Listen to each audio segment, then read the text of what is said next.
Thomas.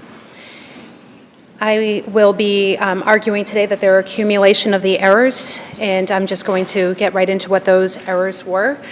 In this case, trial counsel's closing argument left the defendant denuded of a defense. Trial counsel in this case made several concessions which were tantamount to an admission to an indecent assault and battery, and Mr. Thomas was in fact convicted of an indecent assault and battery.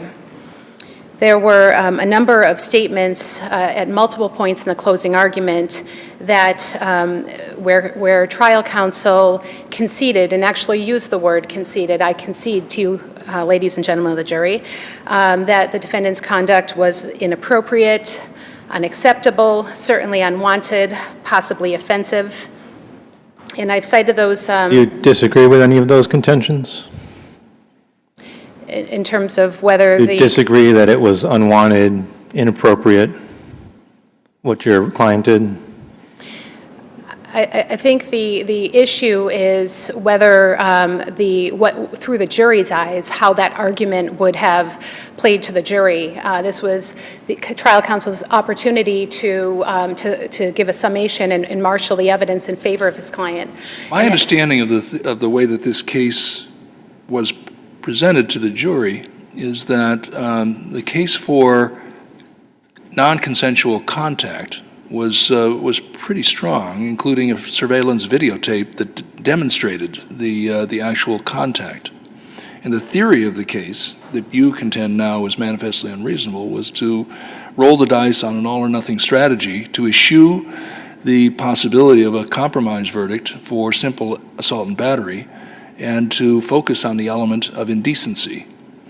The argument that you're challenging right now is an acknowledgement to gain credibility with the jury that the contact took place, that it was in fact unwanted, but to focus their attention on the element of indecency and to argue, as defense counsel did over and over again during the closing, that while it may have been inappropriate, unwanted, it wasn't indecent. Isn't that all of the same piece? Well, I think that question really addresses the second argument in my brief as well. In this case, trial counsel initially requested a lesser included offense instruction of assault and battery. And after consultation with the client, decided that their best strategy was to acknowledge, as the videotape depicted, that there was in fact contact, but to say that it wasn't indecent. Well, in terms of the record evidence of the consultation with my client, there's actually record evidence that supports that does not support that, and that I would point to trial. Well, the judge made a finding, right? The judge did. And we're reviewing this on the record of the judge's memorandum of decision on the motion for new trial. Yes, part of that. You're contending that finding was clearly erroneous, or simply that there was record evidence to support a different finding? Well, I would argue that it was erroneous based on the record evidence. There is an affidavit from trial counsel indicating when that conversation with Mr. Thomas occurred, that conversation to withdraw the lesser included offense instruction. The trial counsel specifically points to a moment in a cell after the conclusion of the evidence before final instruction to the jury when he had a discussion with Mr. Thomas, and that, as the trial counsel puts it, the final decision was made to go for the all or nothing approach and to withdraw that instruction. Right. However, when the trial resumes and it's on the record, the trial judge specifically asked the trial counsel, would you like me to give a lesser included offense of assault and battery or not, because the judge indicated she was inclined to before that recess. At that point, trial counsel turns to Mr. Thomas and says, what do you want to, pretty much he says, what do you want to do? The decision is yours, you have to tell me now. Mr. Thomas says on the record, ask for it. At that point, the trial counsel asks for it. Then the jury comes into the room. There's never a break in the record. And then right before closing arguments are about to begin, trial counsel approaches the bench and asks to withdraw the lesser included offense instruction. And Mr. Thomas was not present for that bench conference. He wasn't present at the bench conference, but he was present with counsel at the trial. He was. It is, now, as we go through, I don't need to sort of remind you of what we consider when we evaluate credibility determinations made by a judge or findings of fact, but it is at least a permissible inference for the judge, hearing all of the record evidence that you've recited, to infer that counsel had a consultation with his client in the jail cell and at counsel table. Where does it say this happened in the jail cell, in the affidavit? Pardon, Your Honor? Where does the affidavit say this conversation happened in the jail cell? In trial counsel's affidavit, which I can point to the record site, the record appendix site, if I just have a moment, but trial counsel, I attached an affidavit from trial counsel.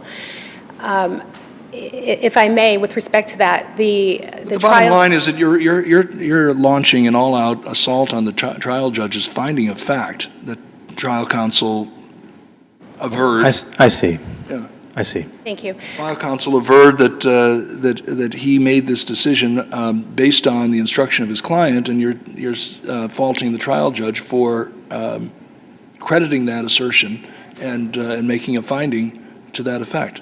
I am indicating that there's record evidence that contradicts that assertion. Well, I understand that there's record evidence, but the question is whether that record evidence irremediably makes that finding clearly erroneous.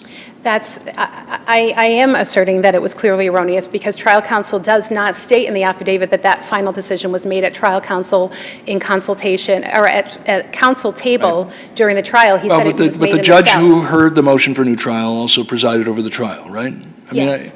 Okay. I don't need to remind you of this grade of the hill that you're trying to climb here, but it is a steep one. Thank you, Your Honor. Your Honor, I'll just, if I may, just I'll leave that point aside and move on with the permission of the court. Let me just ask one question, and this is I'm sorry to come out of the blue a little bit here, but I noticed one argument that the motion judge addressed in the memorandum of decision that apparently was made at the motion for new trial that is not repeated here on appeal, if I understand things correctly, and that was a complaint about misstatement of the evidence by the trial prosecutor. The trial prosecutor characterizing the nature of the contact in a manner that rather graphically illustrated the indecency, but doesn't seem to be borne out by the testimony at trial. Have you abandoned that argument? In terms of the misstatement of the evidence, Right. Your Honor, I don't see it in your brief. Yes, Am I misremembering the nature of the motion for new trial? No, Your Honor, is not. Trial counsel? Was I trial counsel? You were new trial counsel? I was appellate counsel, Your Honor. I know, but on the motion for new trial? Yes, I brought the okay, motion that's for what new I thought. trial. Okay. Yes. So yes. you made that argument for the motion for new trial, but you're not making it here? I did not include that argument in my brief, Your Honor. I focused on the other arguments that were made. There were many that were made in the motion for new trial. I selected, I did not select all of those to brief at this level. Selecting the best issues is definitely what an appellate lawyer should do. Right. And is one of those, is one of those arguments made by the prosecutor that you believe should have been objected to, the comment about it being monstrous conduct? Yes, I did include in this brief the fact that there were improper arguments made by the prosecutor that were intended to inflame the jury. One of those comments was the fact that Mr. Thomas's conduct was monstrous conduct. I think probably the more serious language used by the prosecutor is the fact that the language about the objectification of women. This was a case about an argument about whether an indecent assault and battery occurred, and the prosecutor started referring to about the objectification of women and how Mr. Thomas was treating women like objects and how monstrous is that.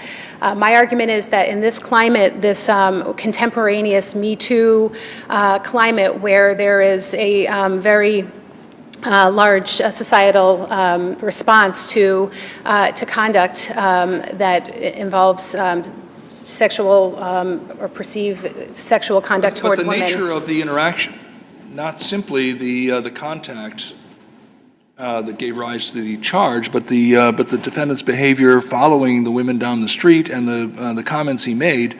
I mean, the prosecutor is allowed to make arguments grounded in the evidence, and the defendant's behavior at least strikes, I mean, my eyes as being consistent with the objectification of women. Well, I think the argument that I'm making is that that is a comment that is designed solely to incite the jury to a verdict, to emotionally connect with the jury and move them in your favor, to move them toward a verdict of guilty. It has no other place in this case. Isn't that what the prosecutor's job is? Yes. However, it's not based in the facts. It's not. This had nothing to do with whether or not an indecent assault and battery occurred. It had to do. I thought one of the elements of indecency judged the conduct by reference to societal norms.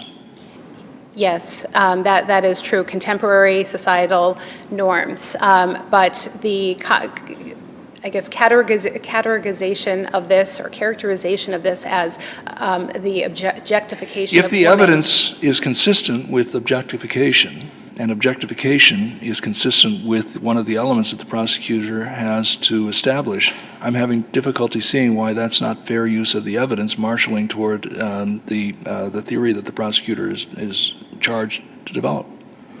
Yes, Your Honor. I think that what it does is it puts the jury into a mindset of not looking at whether the facts meet the definition, the legal standard of proof for an indecent assault and battery. It moves them into thinking about the political maybe correctness of this action or that action, and maybe the emotional response that they may have to a man objectifying a woman, as opposed to whether Mr. Thomas committed the conduct that was alleged to have been committed, and it moved them out of that sphere and into a sphere of emotion. Which Now, if all of that is so, what do we make of the fact that the jury acquitted the defendant of a couple of the charges? So they clearly weren't swept by emotion by an over-the-top presentation by the prosecution. They appear to have looked at the video and evaluated the testimony, the evidence before them. Isn't that a fair inference? Well, the one charge that they did convict on was the charge against RB of the indecent assault and battery. The other woman did not testify at trial. The woman identified by initials as SH, she did not testify at trial. So it's not really a surprise that the jury acquitted on that count pertaining to the woman who did not testify at trial. In terms of the threats, they did acquit on the threats charge against RB, but they convicted on that charge that really did invoke the argument of objectification of women, and my argument is that had no place in this trial. In terms of the video evidence in this case showed a very brief contact. There was 72 seconds in length, the entire interaction. It was inside a crowded store, a very small setting in a store. Everyone was fully clothed, and the video evidence does not rise to the level of the seriousness of the offense that RB testified to at trial. So the video evidence, if anything, I would argue to the court, detracted from the evidence in this case. I think it shows that this case is far from overwhelming, and when the court is evaluating the errors here and applying the standards, I ask the court to keep in mind that given the evidence, the video evidence, that this case was far from overwhelming in terms of proof. And so At least on the indecency. I'm sorry, Your Honor? At least on the indecency, if not on the assault and battery. But the assault and they weren't given the option of an assault and battery. that was taken from them. And for that reason, that is my point as to why this was a manifestly unreasonable strategy in arguing in closing argument that the conduct was inappropriate, offensive, and by definition, from Merriam-Webster, indecent is a grossly improper or offensive, inappropriate, unseemly. That's the definition Thank of you. indecent. Thank you. I'll rest on my brief if there are no further questions. Thank you.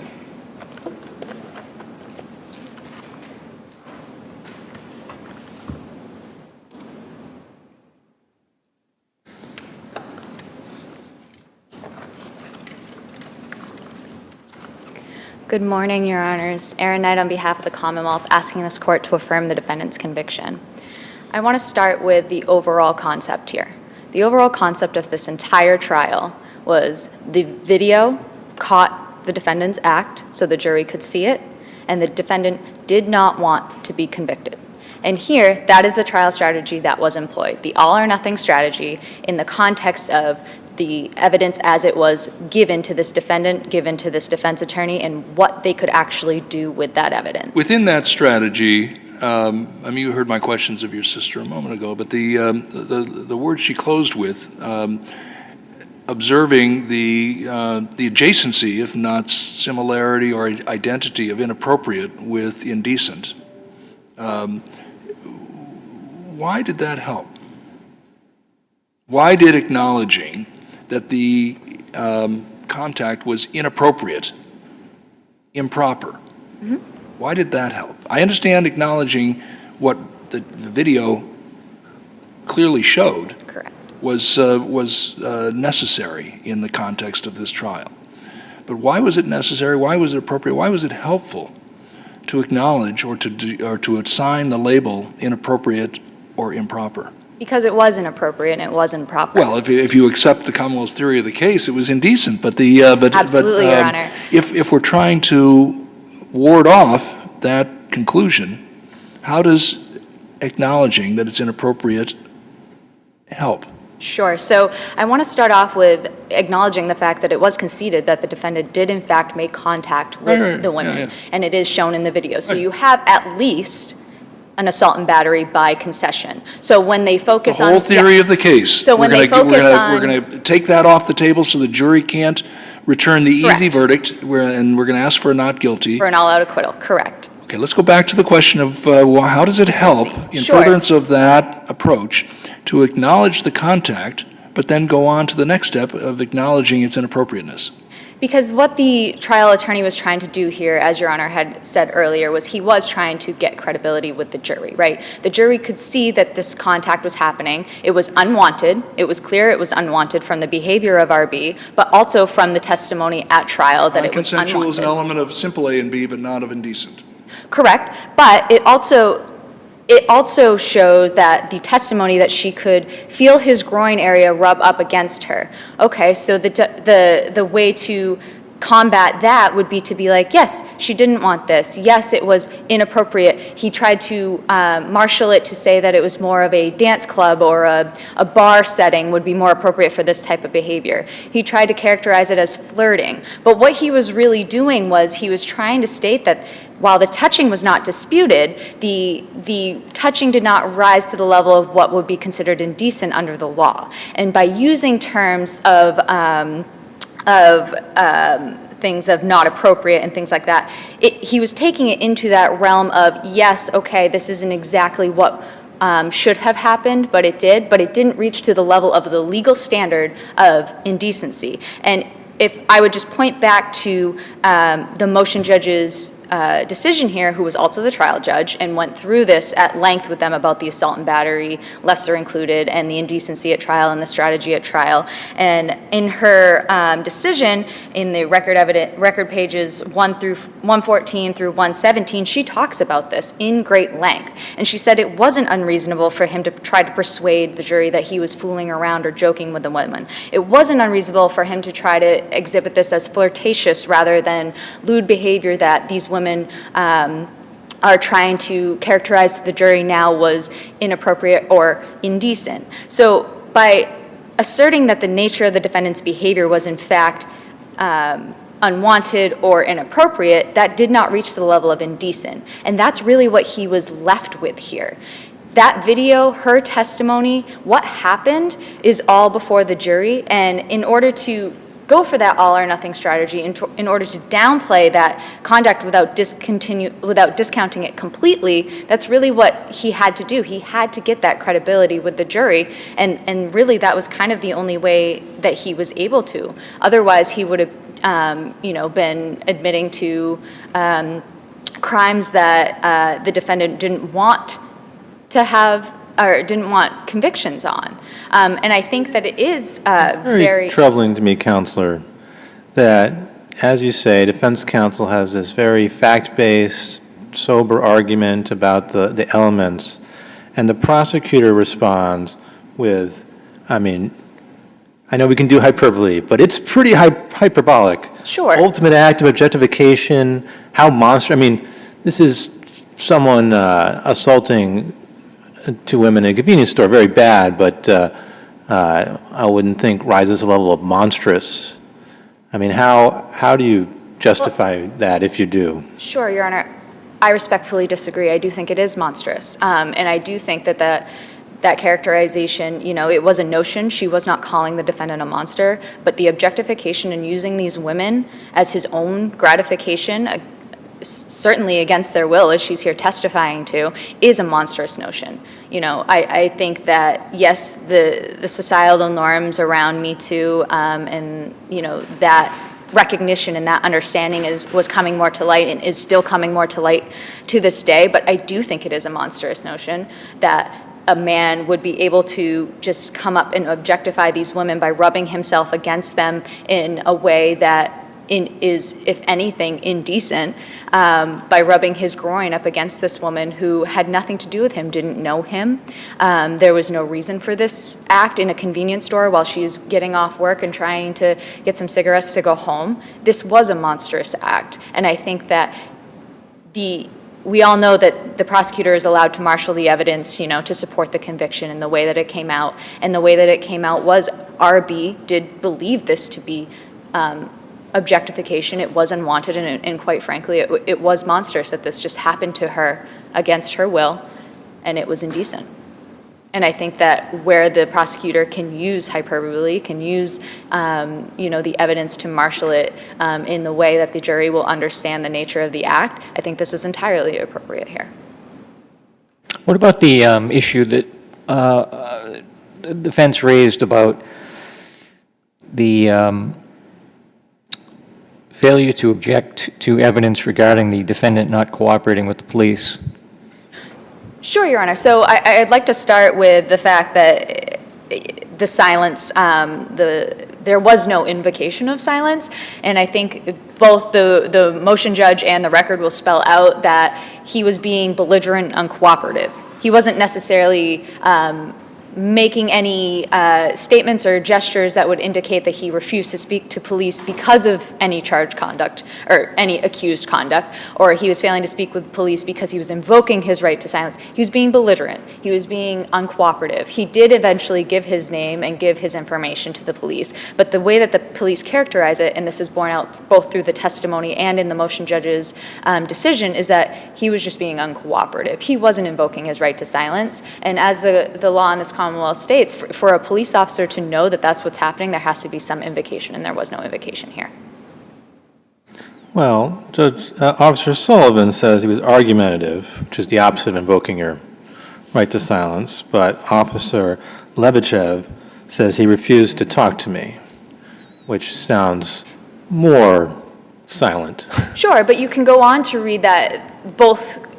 So you have to take the context of the entire conversation, and you have to take the entire trial transcript of both officers describing that interaction. And if you take it in context and don't just parse out the single pieces, you see that what was really happening was he was being uncooperative and belligerent. And I think that he was trying to avoid speaking to police, but it wasn't in a, I did something, so I'm not going to talk to you. It was just he was being uncooperative. And I think the trial transcript and how it comes out at trial, and if you couple that with the nature of R.B.'s testimony about how he was acting towards her, I think it's clear that he was just being belligerent at that point.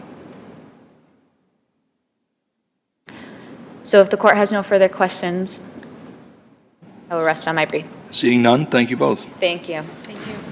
Brings us to the third criminal case on our list for hearing this morning, case number 2021-P23, the Commonwealth versus JAHEEL J. Robinson.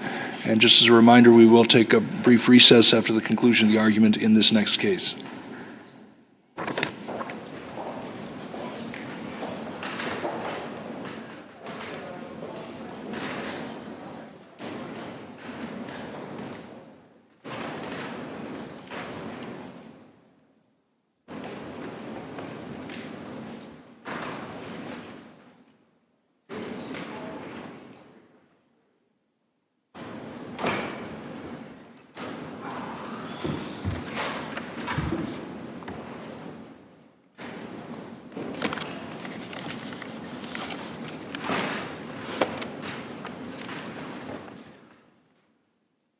May it please the court. Good morning, Your Honors. Jennifer Peterson here today on behalf of JAHEEL Robinson. Perhaps the single most distinguishing feature of our criminal justice system, Your Honors, is the fact that our Constitution requires the prosecution to prove beyond a reasonable doubt that the defendant is guilty. Abusive head trauma and shaken baby syndrome cases flip that script. In those kind of cases, before the trial even commences, medical professionals are allowed to claim that a child's injuries are non-accidental, and the burden shifts to the defendant to prove otherwise. Tellingly, in the instant case, the defendant argues that the Commonwealth did not meet its burden of proof here with respect to Cameron's injuries. And tellingly, the Commonwealth even seems to acknowledge that. In its closing argument, it said, "As I said in my opening, the Commonwealth is not able to give a specific mechanism, only to be able to say to the court that the explanation offered by the defendant is not consistent with the injuries." So in other words, Mr. Robinson failed to prove that he didn't intentionally injure his child.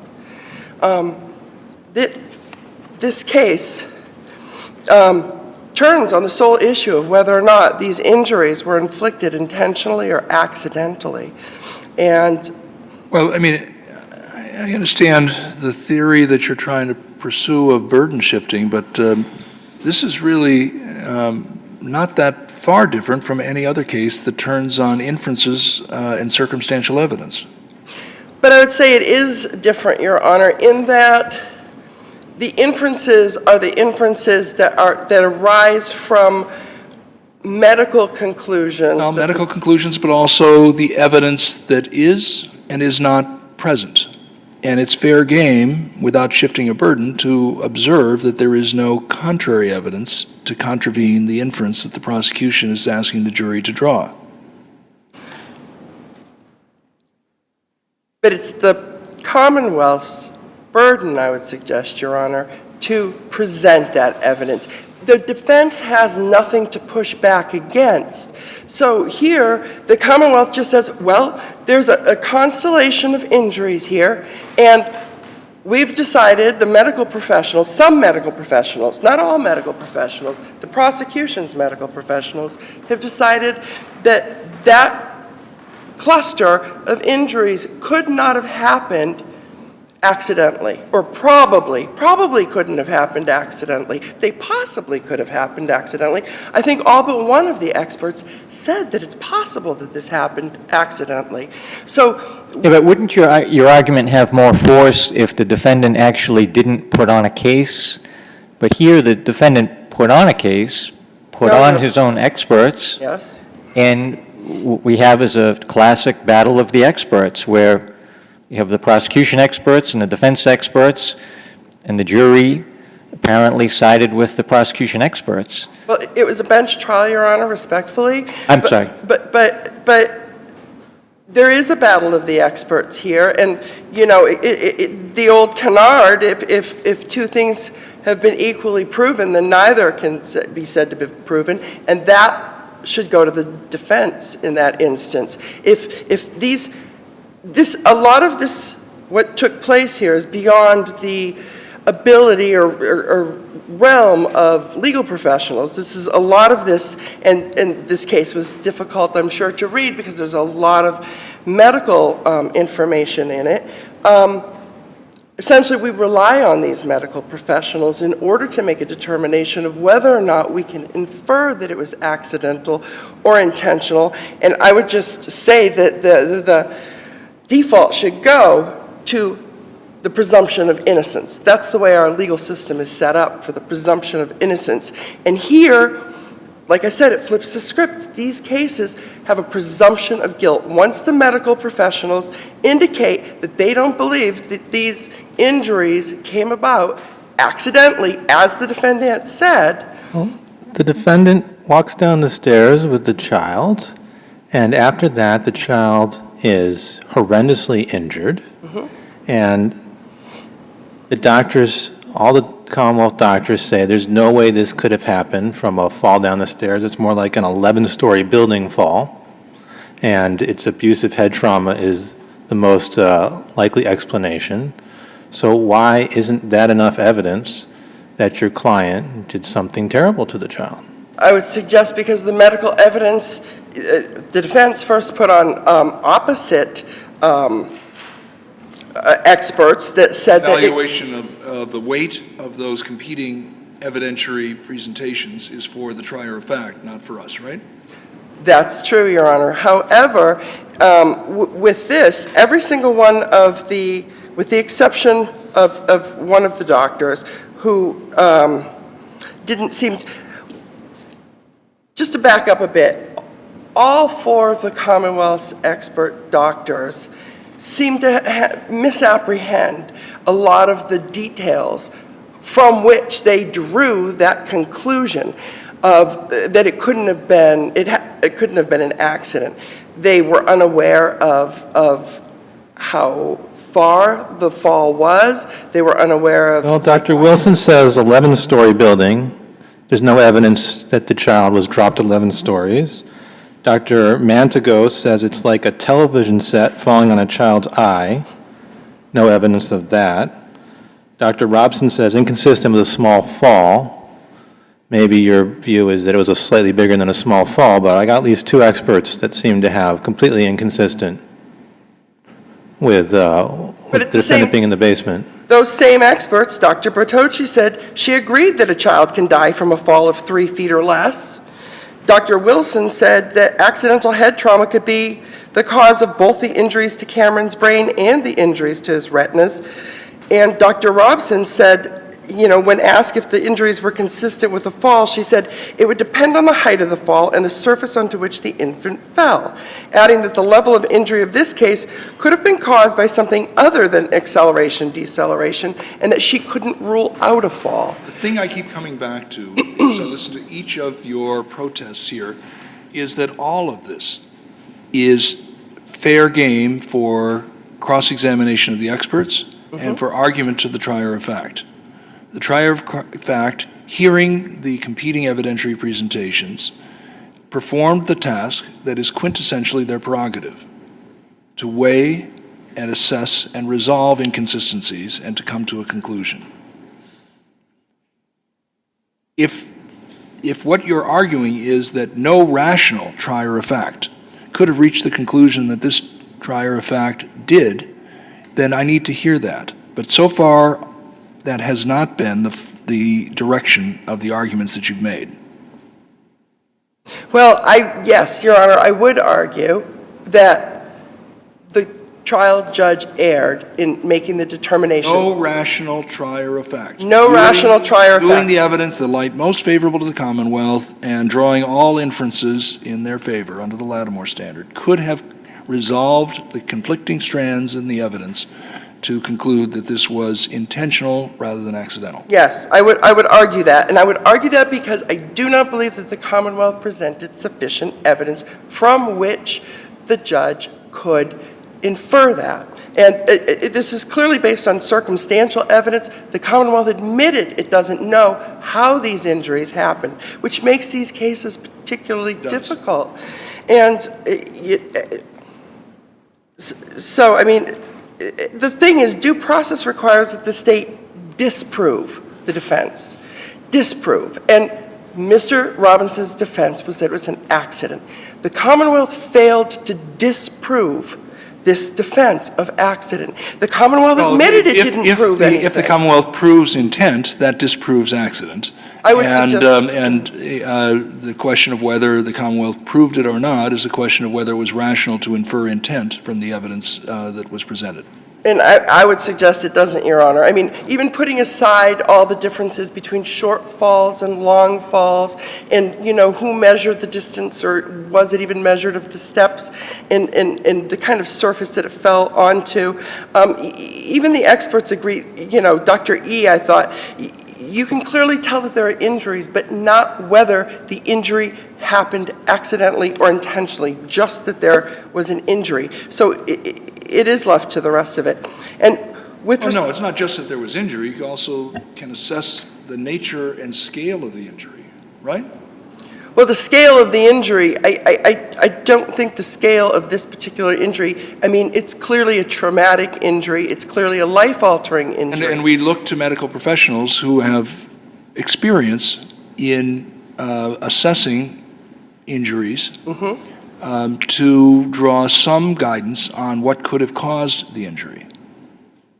But I would suggest, Your Honor, even the Commonwealth's witnesses said, we don't know No, of for course sure. not. Of course they don't. Of course they don't. So because All they can don't... do is offer their best guidance on the evidence that they have to review. And that's why, you know, some of the cases that I've cited in here have a lot of, I mean, the legal system is clearly struggling with these cases because the medical professionals have not yet resolved some of these issues. These seem to be in a state of flux. And But the Commonwealth's case didn't rely entirely on medical evidence, did it? Primarily on medical evidence. Wasn't there other evidence about the relationship of the parties here, that they were in turmoil? I would say that that's hyperbole, Your Honor. I don't believe Well, wasn't there evidence that 5 days before this happened, the mom said that she did not want to be with the defendant anymore? And didn't the mother testify? I believe there was a text to that extent, but there had been texts previously. The couple was working out issues. They Didn't the argued mother back and testify that forth. she punched the defendant over his care of the child? Excuse me? Didn't the mother testify she actually punched the defendant over his care of the child? I don't recall that particular testimony. It might have been, but she also testified that he was never aggressive with her or the baby. You know, she did not want to, she also testified she did not want to go home. She wanted to be where she was, living in his parents' house. So I think those are really red herrings in this case. The question isn't whether, you know, the status. I mean, to say that he was, even the state trooper who investigated said she found no reason that he would want to hurt his child. They're just simply, you know, it's grasping at straws to say, oh, well, the couple's having some relationship issues, and that's why he somehow He texted injured that he his thought child. the baby hated him. These are young parents. It's like the baby loves you. I think the baby likes you more than the baby loves me, you know, because, what the text and it was said in the context of, like, I think diaper The changing of you, and it just stuff. hurts. Correct, He excuse hates me. It's heartbreaking to me. Oh, That's okay. what your client said about this child. That's what his fiance, ex-fiance said about it, yes. But that's in the context, that's taken out of context. It's taken in the context of the baby is crying when he's doing diaper changes. So the baby, you know, doesn't like that he's having to do essentially the dirty work, the stuff that makes the baby cry, diaper changes and stuff like that. So you know, she gets to cuddle and nurture and feed, and he gets to do diaper changes and the like. So it was just said in that context. So I would suggest that to say that constitutes some kind of reason for him to severely animus? brain injure his child is a red herring. And with respect, I did want to touch, before my time is getting very short, upon the idea of this bruise. The idea of the ear bruise, you know, even if the court finds that somehow there was sufficient evidence to find him guilty of that. It's certainly not an injury that was it was a substantial impairment under 13JA. The fact that it was gone within 2 days, it wasn't even noted. It was first noted on the 10th, and the medical records at the BMC didn't even note a bruise on the ear, and Jessica said the bruise was gone.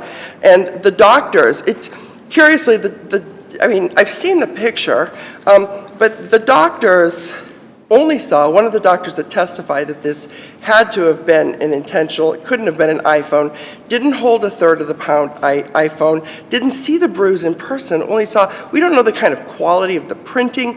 She just saw a picture of a bruise and said, yep, that had to be intentional, versus two physicians who saw it in person that said they thought that what JAHEEL said happened when he dropped that phone was consistent, could have been consistent with the injury that was seen, the bruise that was seen. And Counselor, if you're right that it's not, doesn't rise to the level of injury as defined in the statute, the proper remedy is to enter an assault and battery, correct? that would be true, but of course, Mr. Robinson would argue that there is insufficient evidence for any of these convictions, Your Honors. Thank you. Thank you, Your Honors. For the Commonwealth?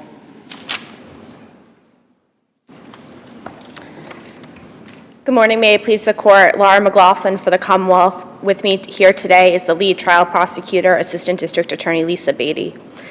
There was abundant evidence that the defendant intentionally inflicted substantial injuries upon his 4-month-old child, which resulted in the child's permanent blindness, severe developmental delays, and traumatic life-altering brain injuries.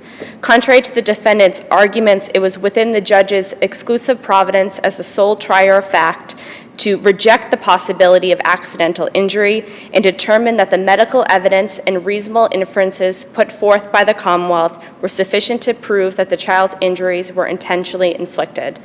I'd like to call Your Honor's attention to a quote that is cited in my brief on page 32 and made by this court in the case Commonwealth v. Roman, which is a 1997 decision. This case stands in the not particularly unfamiliar posture of a child left in the custody of an identified adult who suffers injuries of a type that are inconsistent with the explanation given by the custodian and not attributable in circumstances to ordinary accidental injury. That is a case that this court decided in 1997 where the defendant's account was that he accidentally burnt a child in the bath and that the medical evidence put forth established that those injuries were intentionally inflicted. Here, the Commonwealth put forth 4 medical experts who all opined that the child's injuries were inconsistent with accidental causes and more consistent with acceleration and deceleration forces that are indicative of abusive head trauma. As Your Honors are aware and familiar with the briefs, I won't outline all the medical injuries in detail. However, the experts were able to account that a number of these injuries were highly uncommon and not accounted for by vertical falls, such as the retinoschisis and the tear in the bridging veins of the eyes and brain are types of injuries that require significant acceleration, deceleration forces, or rotation or angular forces.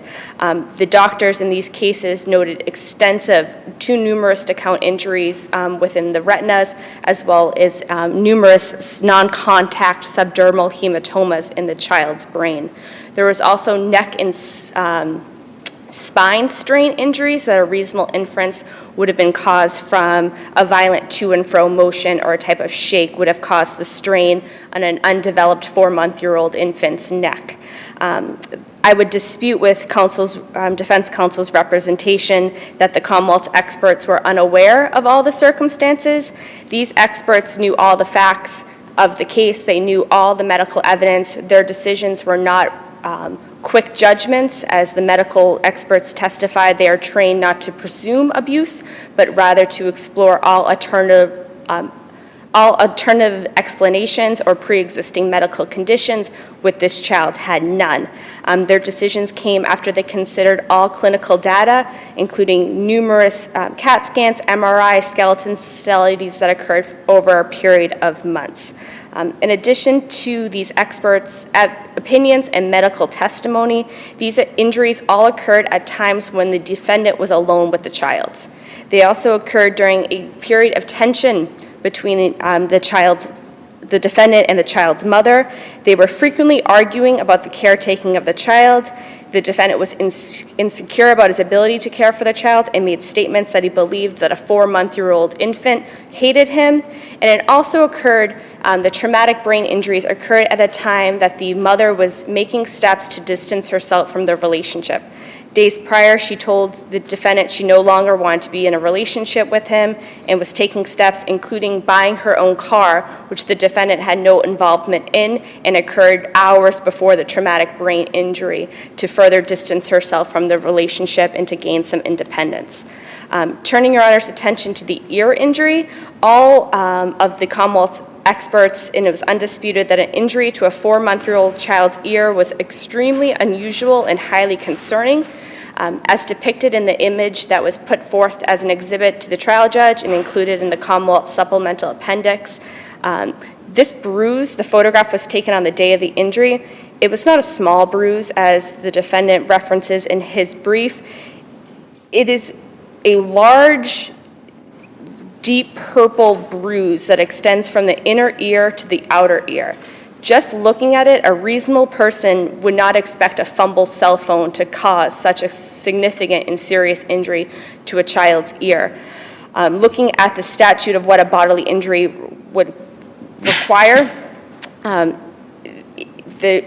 a 4-month-old infant would not be able to self-report pain. However, a reasonable inference would be that the location of the bruise and the severity of the bruise would have caused difficulty for the child to hear. He was What extremely... is the evidence in the record that we can look at that will support that description of the seriousness of the Yes. bruise? The medical testimony is, I believe, at one of the hospitalizations, either at Children's or BI, when he was being treated for the stomach illness, and the mother's testimony was that the days following this bruise, he was extremely irritable. It could be inferred that he was extremely irritable because he had significant pain in his ear. The location of that bruise, an inference would be laying your head or resting comfortably for a child, that bruise would have caused a serious pain. Irritability is now one of the indicia that we use for serious bodily injury? In a 4-month-old infant who's unable to vocalize or express pain, the only way... Well, we could use the physical manifestations of the injury. If there is abundant swelling, distension, displacement. There is. It says... But a child who has a mosaic of different physical ailments, who is irritable, it's hard for me to see that as suggesting that a bruise on the ear, without more detail, describing the nature or extent of the bruise, is serious bodily injury within the meaning of the statute. Well, I'd say under the statute, the Commonwealth must prove that it is considerably or significantly compromises the usual function of that body part. Right. And so there is not, I mean, I understand the challenges for the Commonwealth in establishing that element with a nonverbal victim. yes, but I would assume that... One of the impairments would be if the child can't hear. We don't know that. Correct. One of the indicia would be if there was significant distension or swelling. The record that I have available doesn't show me that. I would suggest that the way that the injury is depicted in the photograph, an inference would be that it would cause significant pain to a child. Where's the photograph? It's in the addendum, and I believe in the Commonwealth supplemental appendix. Page 3 of the Commonwealth appendix. Look- But you keep saying pain, but the statute doesn't say anything about pain. Substantial impairment of the physical condition, fracture, subdermal hematoma, injury to internal organ, repeated harm to any bodily function or organ. So for the I mean, repeated... even if you could say, even if it was an adult who could say pain, that doesn't seem to fall under the statute. Yes, I would say the severity and the location, a reasonable inference could be that it was a result of a repeated harm, such as a pulling or squeezing to the child's ear. Because the evidence before... Okay, why, you just said that, but that's not in any of the experts. I mean, how do we know that that has to be repeated to cause that injury?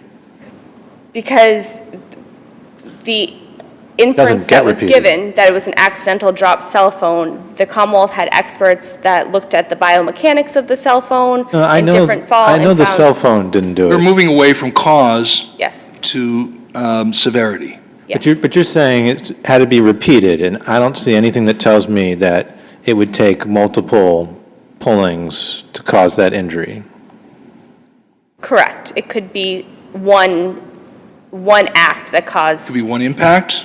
It could be one particularly significant pulling or grabbing, squeezing. Yes. But for the trier of fact, looking at all the reasonable inferences put forth by the Commonwealth, there was sufficient evidence to establish that it met those elements.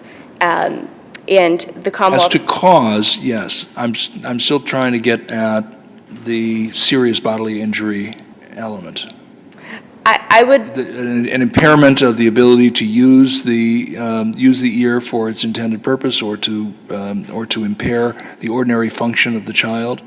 well, I think the child's hearing would have been impaired by that location and severity of the bruise. It looks swollen on the inner area. It's bright dark purpled on the exterior area. Was there a medical I'm looking at the picture No, now. there was no Thank you for medical that. testimony. That the medical testimony. I can't tell No. as a layperson from the picture that The medical bruise testimony would have impaired the was child's that a ability to hear. bruise on a child's ear is highly concerning and is a very indicative flag of abuse, because a bruise is not an area We anyone. get that there. Yes, but just the way the ear is shaped, and there's testimony about this, it's not a part of a body that bruises easily. It's not like a shin. It's We get that it was an inflicted injury.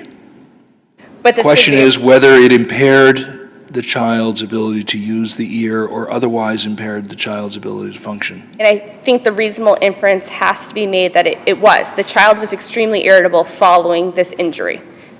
The child, and it's not just irritability alone, the child does not have words to communicate. The child was in pain. He expressed that pain through his irritability.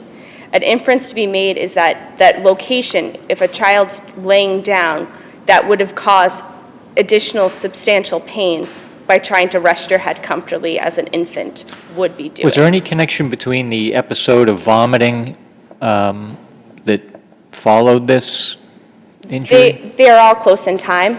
I do not believe that there was that's a medical judgment I could make.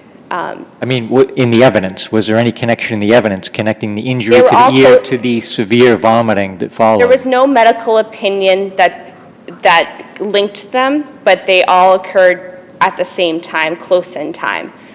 The medical testimony and the mother's layperson opinion was, they called it a stomach virus, but the child was dehydrated and had a number of were they manifestations of other acts or other injuries? That is not what's before the court or what I can attest to. In the presence of an apparent stomach virus, the vomiting would be more naturally associated with the stomach virus than with the ear injury, correct? Correct, but the ear injury could have been indicative of other intentional abusive acts, other shakes that occurred prior, and the stomach bug. So it's all part of, I'm simply yes, Your Honor, yes. tell that I'm struggling with the question of whether the ear bruising satisfies the statutory test. Yes, Your Honor, and I would suggest that all the constellation of injuries put forth by the trier of fact and all the expert testimony about that bruise, as well as all the traumatic brain injuries, that the evidence was sufficient. In addition, the judge was able to infer absent of mistake or accident, as there was evidence of prior bad acts committed by the defendant, including red marks on a child's back, as well as defendant moving the child in legs in an odd motion that alarmed the mother, as well as. I hate to bring you back, Yes. but I just need to check. Do you agree with your friend that if the bodily injury is the only thing we find insufficient, that the only lesser included we have here is assault and battery? Well, assault and battery on a child, yes. Is there an assault and battery on a child without bodily injury? I didn't see that. I would have to look back on that, but the lesser included would either be the assault and battery. So could you do me this?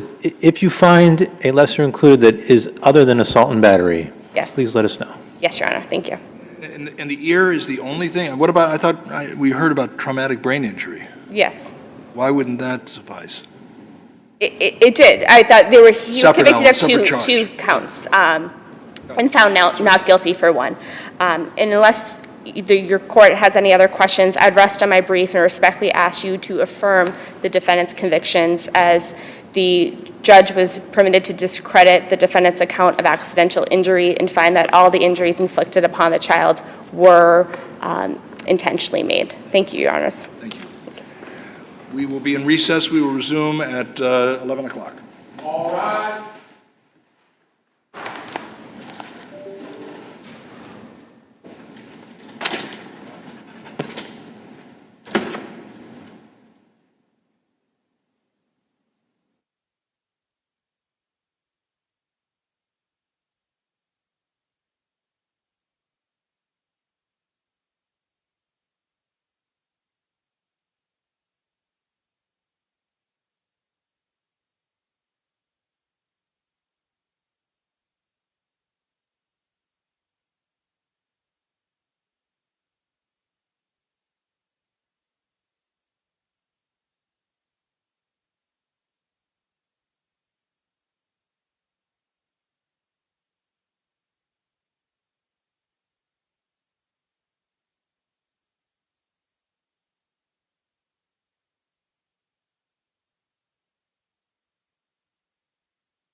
We resume our hearing list with the first of our three civil matters, case number 2022 P447, Parker Hayden versus Brian McKeon. If it may please the court, the plaintiff appellant Parker Hayden pro se. Why don't you move the microphone a little closer to yourself? And just for those in the gallery, the plaintiff has filed a motion to be allowed to argue from counsel table, which the panel has allowed. A fraudulent concealment of a cause of action claim is itself a separate cause of action than the underlying medical malpractice claim the plaintiff at one time had a right to bring. That right was violated by the defendant's fraud. It's a separate claim. Every single aspect of the two claims are distinct. This court in Chase v. Curran has already held that the claims are distinct, that the claims are separate causes of action. The claims are distinct, Mr. Hayden, but they arise out of the same underlying facts. Is that correct? Perhaps the same operative facts, Right. I would say. And the difference between Chase v. Curran and this case is that in Chase v. Curran, the fraud claim was allowed to survive while the other claims were barred by the statute of repose when they were all brought together as part of the same complaint. That's correct, Chief Justice. In Chase, the plaintiffs in that case brought forth a fraud claim that was not perfected until amendment due to specificity requirements of Mass R. Civ 9B. Right. And they also didn't cite the specific injury, which was the lost opportunity to file a timely cause of action. In fact, the fraud claim itself seems to be almost contingent upon the dismissal of the prior claim of malpractice as the actual injury. Not really contingent, but civil procedure was one of my least favorite classes in law school. It certainly is among those least intuitive as one receives legal training, because an amendment to a complaint adding a new cause of action relates back to the date that the original complaint is filed. Yeah, for purposes of statute of limitations and so forth. Right, it's interesting.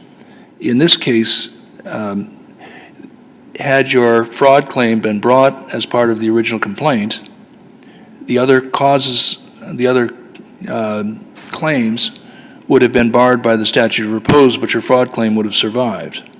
Correct.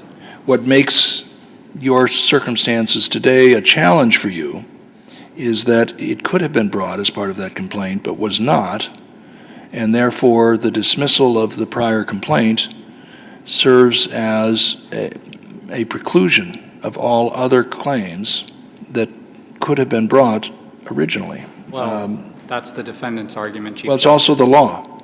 It's the way that the civil procedure operates, unfortunately. Well,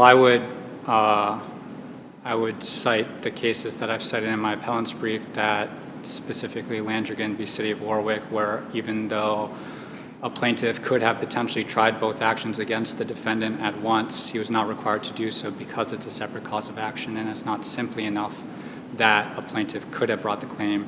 Personally, I didn't know that this was a legal claim. I couldn't have brought it, but in case law, where the causes of action are separate, then the claim is not barred. There is a limited exception as towards when barring separate causes of action when the transactions are in rapid succession of each other. But I would again point to Landrigan on that, where the fraudulent cover-up of that claim it commenced shortly thereafter in that case, I believe it was excessive use of force, but it carried on for the years thereafter the fact, and the court held that because the defendant in that case carried on the fraud for years thereafter the original occurrence, even if the plaintiff was able to try both actions against the defendant at once, he was not required to do so, and the claim was not barred because it was a separate cause of action. Furthermore, the plaintiff in this case, myself, is seeking recovery for a distinct wrong. Everything, the fundamental facts to be proven in connection with each claim are substantially different. The evidence required to prove each claim is different. To prove a defense of each claim is different. One facts of one claim would not prove the other. the essence of the violation of the legal right is distinct, and the transaction occurrences themselves are also distinct by all the sub-criteria. So you didn't just raise a medical malpractice claim in the first complaint. You also raised an emotional distress claim based on the concealment and refusal to talk to you afterwards.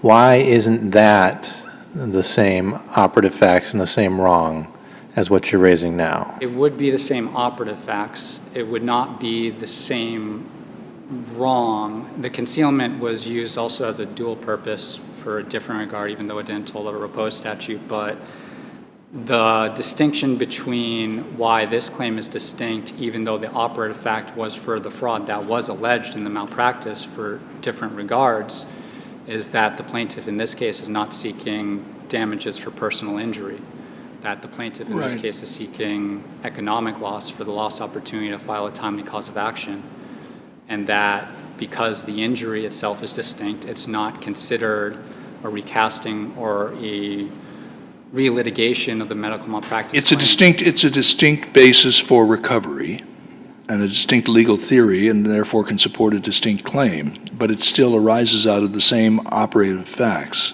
It does, Your Honor.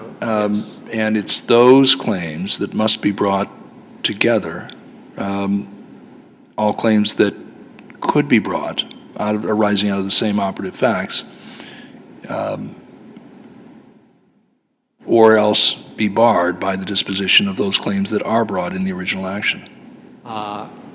Yes and no, Chief Justice. I would argue that operative facts alone aren't enough to identify the cause of action, which is a requirement needed of claim preclusion.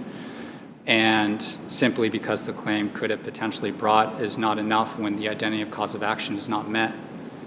And separate You were speaking a little quickly before, and I didn't I was focused on your argument based in Chase v. Curran, but you mentioned a case that you suggested stands for the proposition that a case of this type is not barred, even though it could have been brought as part of the original cause of action. Can you remind me which case that was? Yes, Chief Justice. That case was, I believe, Landrigan v. City of Warwick. And the case in that situation stated that because the fraudulent cover-up was a distinct wrong and the plaintiff was seeking recovery for a separate cause of action, they were not required to try both actions at once. And in the footnote in that case, it outlines what's being discussed here, which is a potential limited exception as towards when separate causes of action are barred. But that's only when the transactions occur in rapid succession of each other, and not in a situation where the transactions, in this case of the fraudulent cover-up, extend for over 7 years past the underlying medical malpractice. Or in that case, it was a different event that triggered the need for the fraudulent cover-up.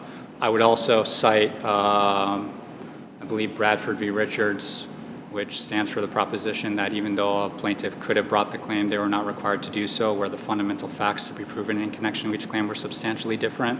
But I guess the difference that I see in those cases is that the facts that were pulled in were facts that occurred at a later time. Not necessarily, Chief Justice. In Bradford, the allegations of the subsequent claim were in fact raised in the prior complaint, although they weren't central to liability of the prior claim, which is the same for this case. They were raised, I think in that case it was a quantum meruet claim and a claim to title based on purported will. But the facts occurred. They cited that even though the plaintiff could have brought the claim, he was not required to do so because essentially the claims were distinct and the fundamental facts to be proven in connection with which claim are different.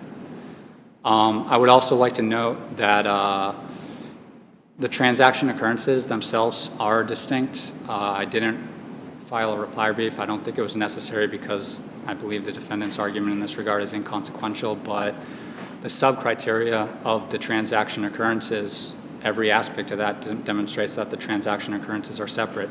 In time, space, and origin, Landrigan v. City of Warwick would demonstrate that, where it didn't happen in rapid succession enough to warrant to be thought as for the same similar transaction.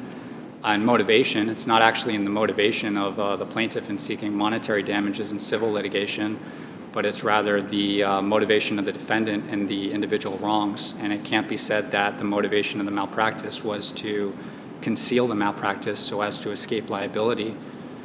Whatever the motivation of the malpractice was, the motivation for the fraud is different. And convenient trial unit, not only are the two claims inconvenient as a trial unit, it's a legal impossibility that these two specific claims could be held in the same trial at once.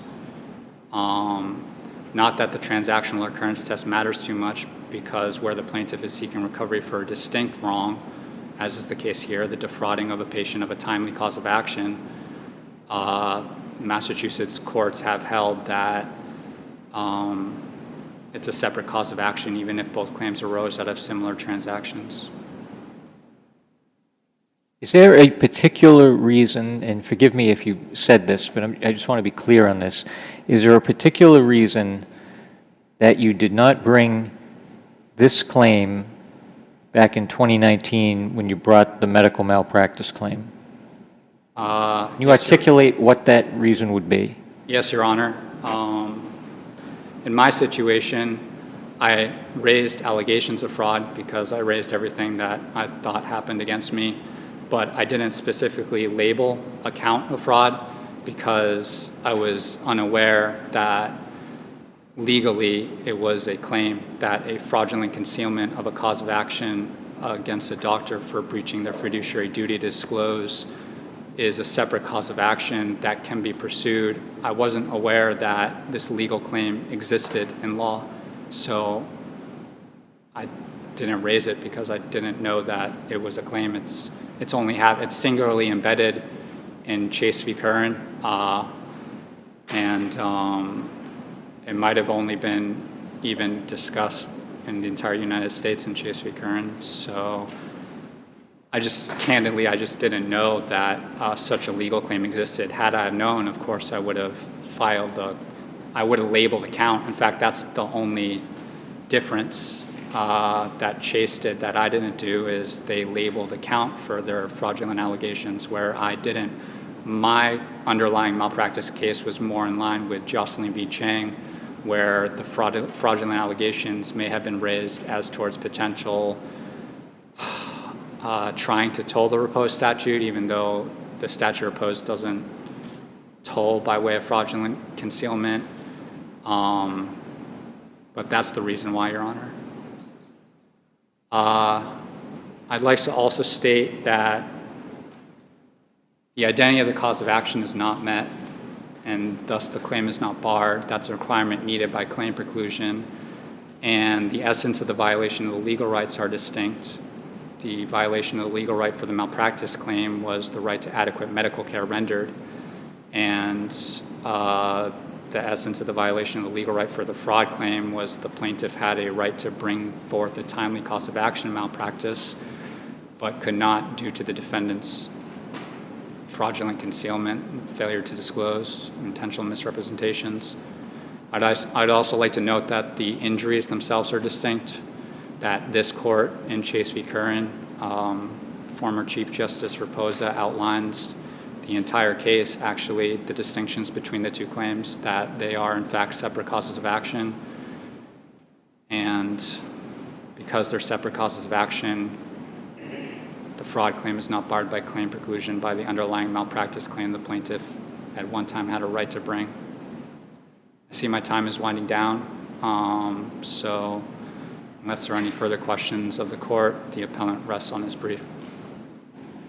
Thank you. Very well presented.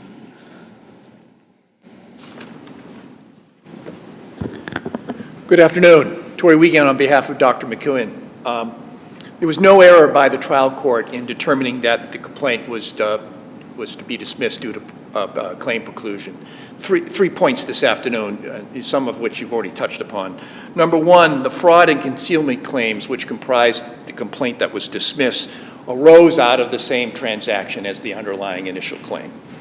Number two, while fraud and concealment can be an exception to claim preclusion, it is not available where the the concealment or fraud, alleged fraud, was known at the time of the initial action, and there's no dispute that's the facts here.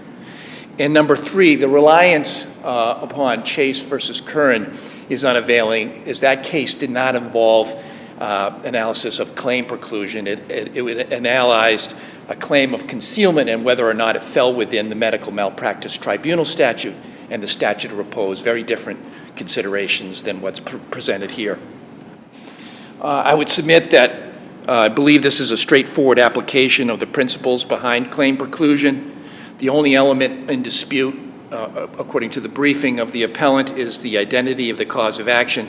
As this court noted, the test that applies there is whether it rises out of the same transaction.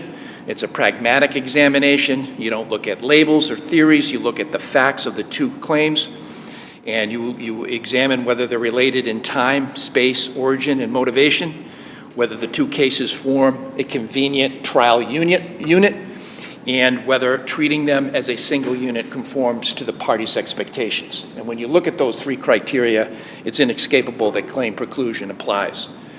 You kind of left out the seek redress for the same wrong. Say again? You kind of left out the seek redress for the same wrong. The standard is in terms of arising out of the same transaction. While some language say if it's a different wrong, it may not follow within preclusion. But I believe that the operative test remains whether it arises out of the same nucleus of facts. And even in this case, where the theory is one of fraud, that is a pecuniary loss versus the underlying malpractice, it still arises out of the same facts. It was known at the time of the initial action, but was not brought. Now, while Mr. Hayden has expressed in response to the court's question as to why he didn't bring it, lack of knowledge that was a viable claim, that's not a sufficient excuse to overcome the prudential concerns surrounding claim preclusion. The why doesn't bear one way or the other, but the underlying question is whether the claim itself is of a nature that would be barred. How do you respond to his invocation of Judge Cass's opinion in Bradford?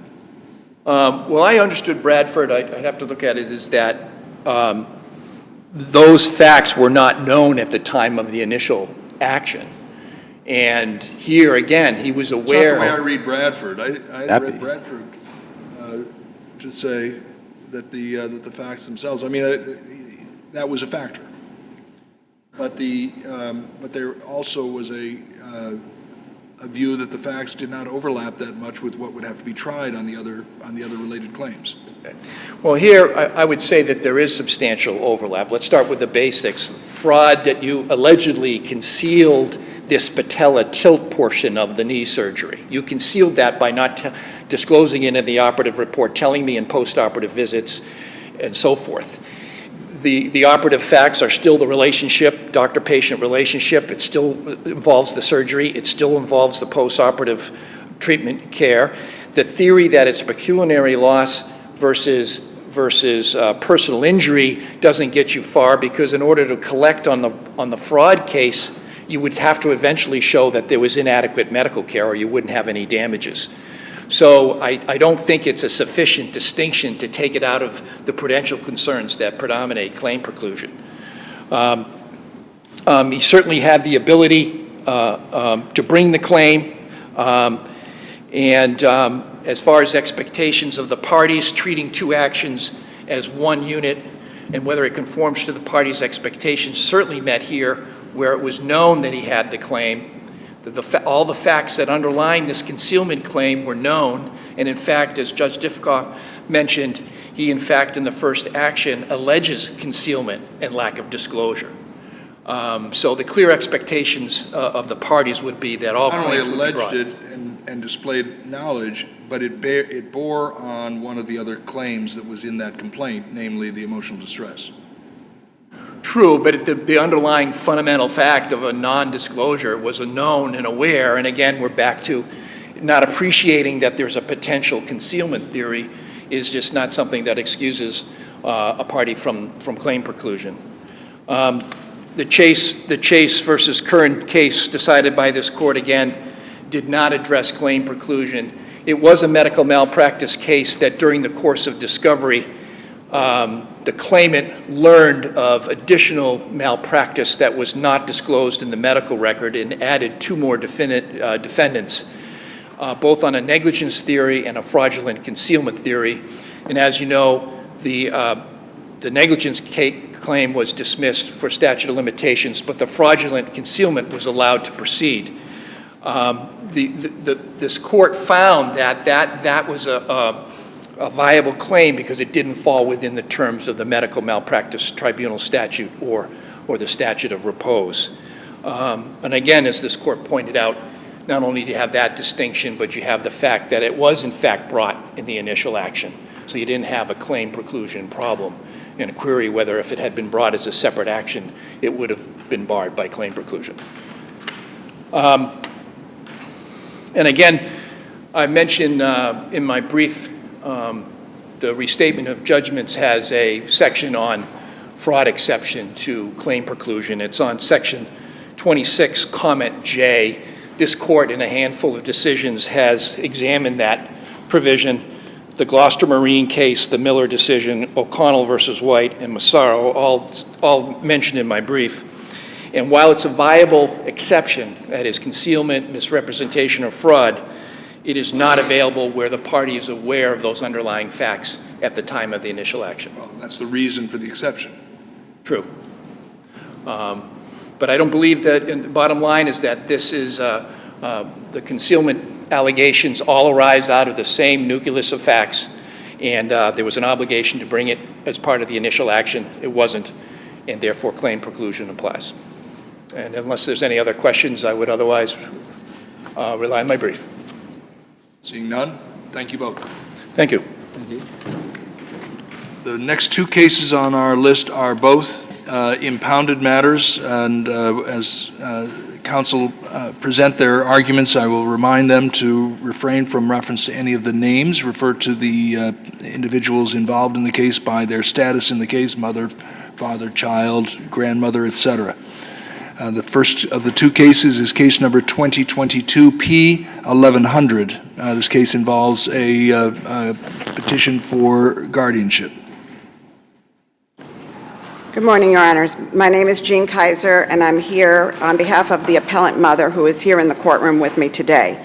And she asked this court to reverse the judgment of the probate court granting guardianship of her daughter to her grandmother and uncle. This case must be reversed because the probate court, when presented with a difficult family problem, imposed an unconstitutional solution. Specifically, the court granted guardianship in the absence of clear and convincing evidence or any real evidence of the mother's unfitness.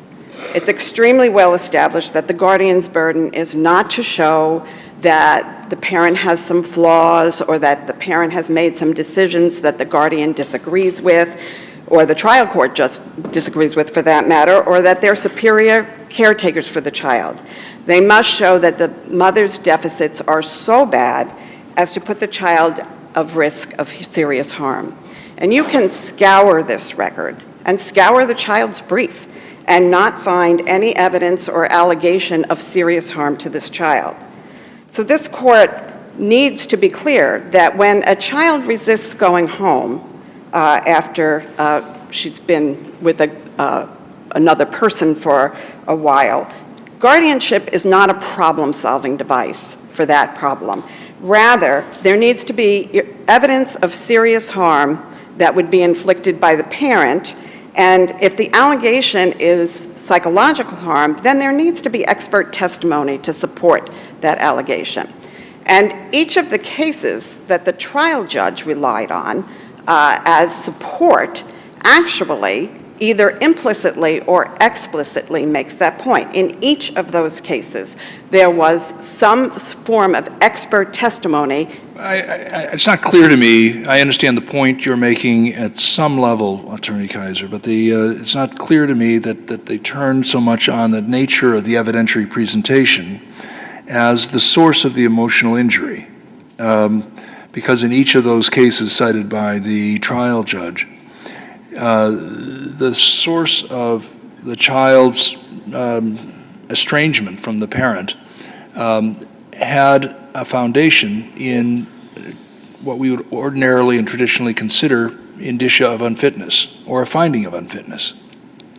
None of those cases, as I read them, involved a circumstance where the child's reluctance to live with the parent established, standing alone, parent's unfitness. And as I read the trial judge's rationale, that's the part that seems to me to be the most challenging aspect of it. Well, I think that the child's reluctance to return home is a significant, for lack of better word, practical problem. Sure. But it is not indicia of the... More than a practical problem. I mean, the other, just to put all my cards on the table, not all of them, but many of them, as I look at this case, there's a serious question about how to move this situation forward in a productive way for this child. And I'm sure you've wrestled with that. Absolutely, Your Honor. And I think what has to happen here is not for the court to somehow shoehorn the definition of unfitness to fit a case in which, now the child has not said, I'll be devastated, I will experience great distress if I go home. She said, I'll be unhappy, I'll be upset, and there's no other evidence that it would have any... That's not quite true, because in June 2020, when the child was considerably younger, the guardianship ended and nothing happened. The child stayed with the guardian and didn't go back to mom, and mom was unable to reestablish a parental relationship. Why is it going to be any different now?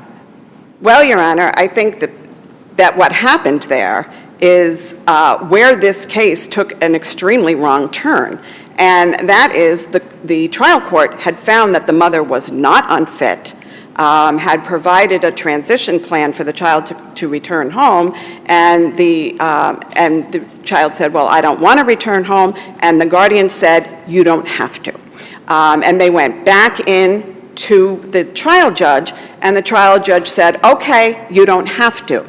And what should have happened there, and it's going to be a lot harder now, and it's going to be rocky, there's no question about that, but what should have happened there is for the trial judge to say, well, the mother is not unfit. So all we have to do is go back and undo that, right? Well, right, you can't undo 3 years of damage, but by the same token, you cannot continue a legal error that occurred 3 years ago by finding unfitness because the child has said, we don't give in our law a 12-year-old or a 13-year-old or a 14-year-old or even a 15-year-old the right to decide where they're going to live. If their parent wants them to live with them and they are not unfit, as I would argue is very clear on this record that this mother is not unfit, then the child lives with the parent. I don't know enough about the entire panoply of legal frameworks that would guide alternative dispositions. All I can do for the moment, as best I can, is to try to assess this case within the framework that was applied. And as you point out, the framework here starts as a threshold matter with a determination of whether the parent is unfit. That is correct.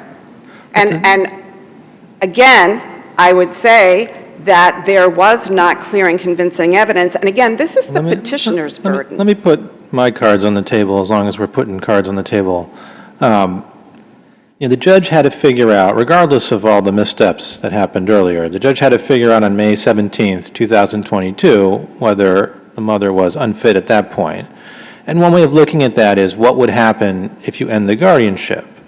And the answer is, the mother bartends Tuesday, Wednesday, Friday, and Saturday evenings, cannot do full-time parenting, does have no plan for how she would manage her work schedule, doesn't know where they're going to live, doesn't know whether they're going to stay in Amherst or move somewhere else, and has absolutely no plan for restoring the mother-daughter relationship. Every time she was asked, her answer was, when the guardianship is over, it will just return to how it was before. I mean, so when you're faced, regardless of how we got in this terrible situation, when you're a judge faced with that situation, with a mother who has no plan whatsoever on what happens when she gets the child back, isn't that a sort of unfitness? Absolutely not, Your Honor. And I'm going to take your question in two parts. First, Please with do. regard to the mother's cards work up on the table. schedule and where she was going to live. The mother had a busy work schedule. Parents, single parents, have busy work schedules. That does not make them unfit. They can make plans, they can arrange to care for the child. In this case, the mother might well have reduced her hours if the child returned home. The assertion that the mother didn't know where she was going to live, the trial judge is concerned that maybe the mother will move in with the boyfriend and that the child will have to change schools. Well, parents, fit parents, make those decisions all the time. That is not a sign of unfitness. As far as the mother's plan to reestablish contact with the child or to solve the problem, the mother was put in a position where the child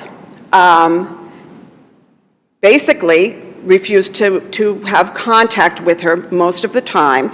The guardians definitely facilitated her unwillingness to have contact with her.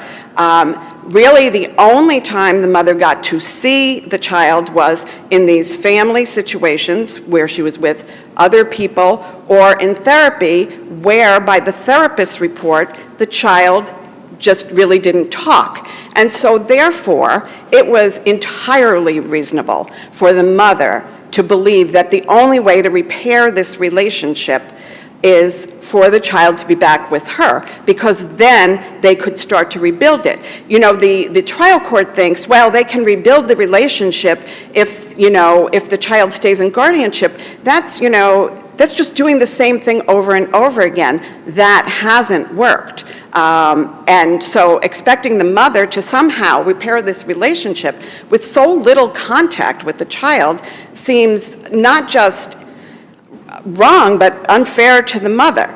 I think it's similar to back in the beginning when the mother asked the child to go to see the Nutcracker with her. This was something they both enjoyed doing. They were both interested in ballet. And, the child says, no, that's too much time. Well, what the mother was doing there, I think, is a time-honored way to deal with adolescent children who are being resistant or being difficult. And that is, get them to do something they like to do, and then spend a lot of time in the car with them. I imagine there are people in this courtroom who have used that method, because when you have to spend a lot of time in the car, you have to talk and you have to start working on that. There really was not, other than for the guardianship to end, a way to repair this relationship. Now, if this court were to, as I think the court absolutely should do, reverse the decision of the trial court and say there's just simply not sufficient evidence of unfitness, so guardianship is off the table. Are there things that the parties could do to facilitate the child's return home or to facilitate the rebuilding of the relationship? Absolutely. Well, you're not suggesting that it simply be left to the parties, are you? No. I think the first thing that has to happen here is that the parties have to get the clear message. This problem has to be solved, and guardianship is not a problem-solving device. It is only proper when a parent is unfit. This parent is not unfit. And then the parties could enlist a mediator. They could enlist a therapist to help ease the transition home. That would be, I take it, under your view, you're leaving the probate court out of this discussion of forward-looking mechanisms. Well, obviously, the case would have to be remanded to the probate court. I want to focus. You've got 3 minutes left. I want to spend a little bit of time focusing on how, in your vision, this would proceed. Because as I understand things, the trial judge who heard this case either has retired or is about to retire. Well, so walk me through not just the concept, but the mechanics from your perspective. Okay, so I think, and again, Your Honor, I may not have every step perfectly because I only do appellate law, not probate court law, and most of the appellate law I do We're is dealing with a juvenile child court. here who is in need of a forward plan. Yes, And so- I think as a team, we need to think through how all this is going to work. It's not So- just enough to talk about legal principles. Okay, so what I would say, if this court issued an order reversing the judgment of the probate court, I think it would be best if this went to a different judge anyway, because I think that the trial judge in this case had some... We're probably going to go over time, I think, but I don't understand. If there's insufficient evidence that the mother's unfit, then why isn't our response to issue an order requiring the guardianship petition be dismissed?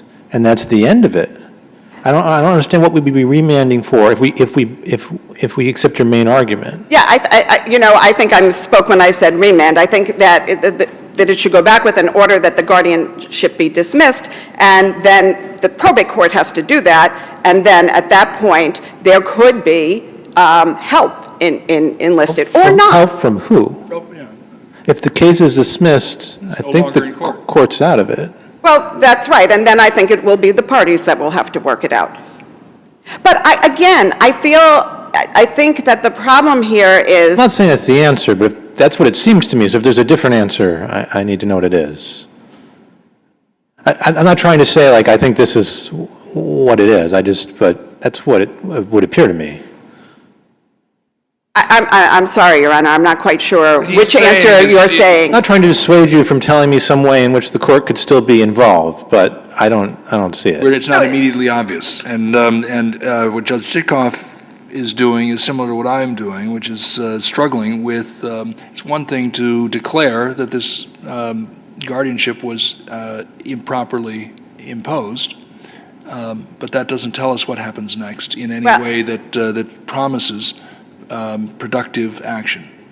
Your Honors, I think that this court could send it back to the trial court with an order that the guardianship be dismissed, and that the probate court could facilitate any transition plan. On what basis? If there's no longer, doesn't the dismissal of the guardianship petition deprive the court of jurisdiction? Well, Authority? and then, Your Honor, if that is the case, then the solution is that this goes back with an order for the guardianship to be dismissed, because what can't happen is for a fit parent to be deprived of the custody of her child because of a practical problem, that's where I began, and that's where I will end because my time is up.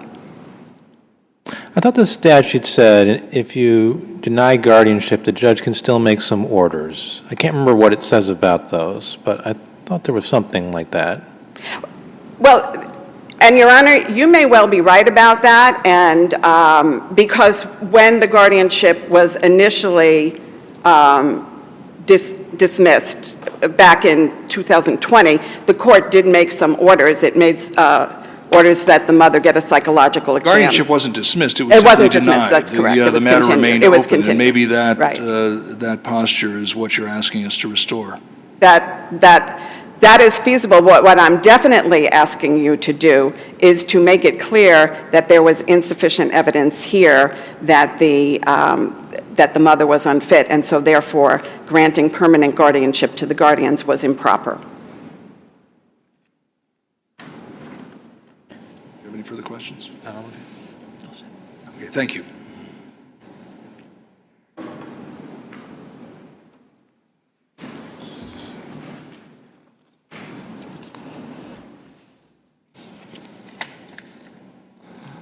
Good morning, Honors. Jennifer Wang, represent the child.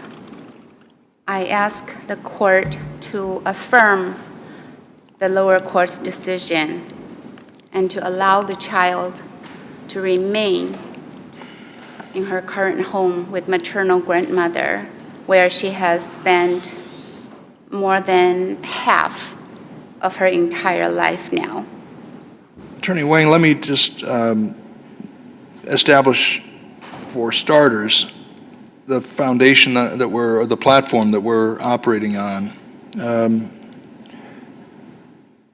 Do you agree with Attorney Kaiser, that the central foundation of the judge's rationale for imposing the guardianship was that the mother was unfit by reason of the child's unwillingness to live with her?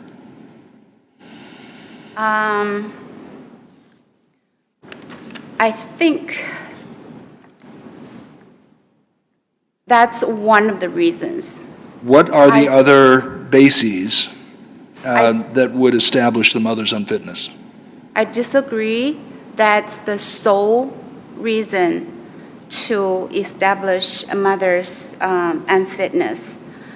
The judge findings, Your Honor, indicated that in a fair level of detail and specificity, that mother could not historically keep a safe and sanitary home environment for the child. For example, that's one. That was on one occasion in, I forget what month it was it September of 2019? Correct. That's before the trial started. Right. And I think the findings indicated that There was mother's pet of guinea pigs were left without food or water, and they were found in a state of near death. And there are multiple bottles of empty vodka was found in mother's apartment. There's also mother's bed sheet were covered with red wine, and grandmother spent entire 3 days to clean for mother. At the time of trial on this guardianship, was there evidence of substance abuse? The judge did not make that finding because at the time the mother was living with the ex-boyfriend. This was the boyfriend who attempted to kill mother, according to mother's testimony.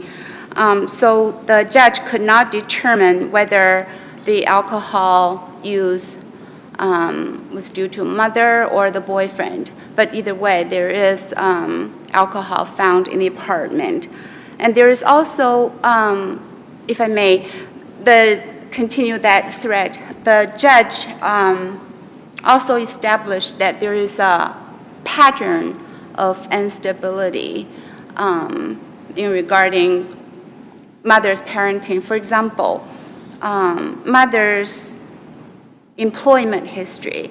The judge made findings that mother has been working at Lord Jeffrey Restaurant, Osteria Vespa, Italian, Miss Saigon, Thai Restaurant, Porta, VFW.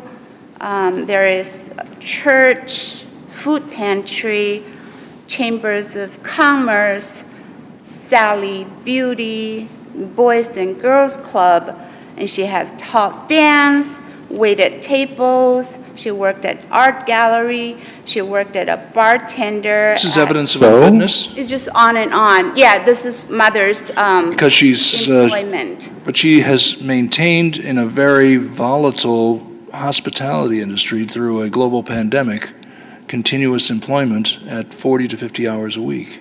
Correct, but That's evidence of unfitness? yes, historically, in addition to the employment history, and I don't want to go on and on, there is also instability of mother's housing issue.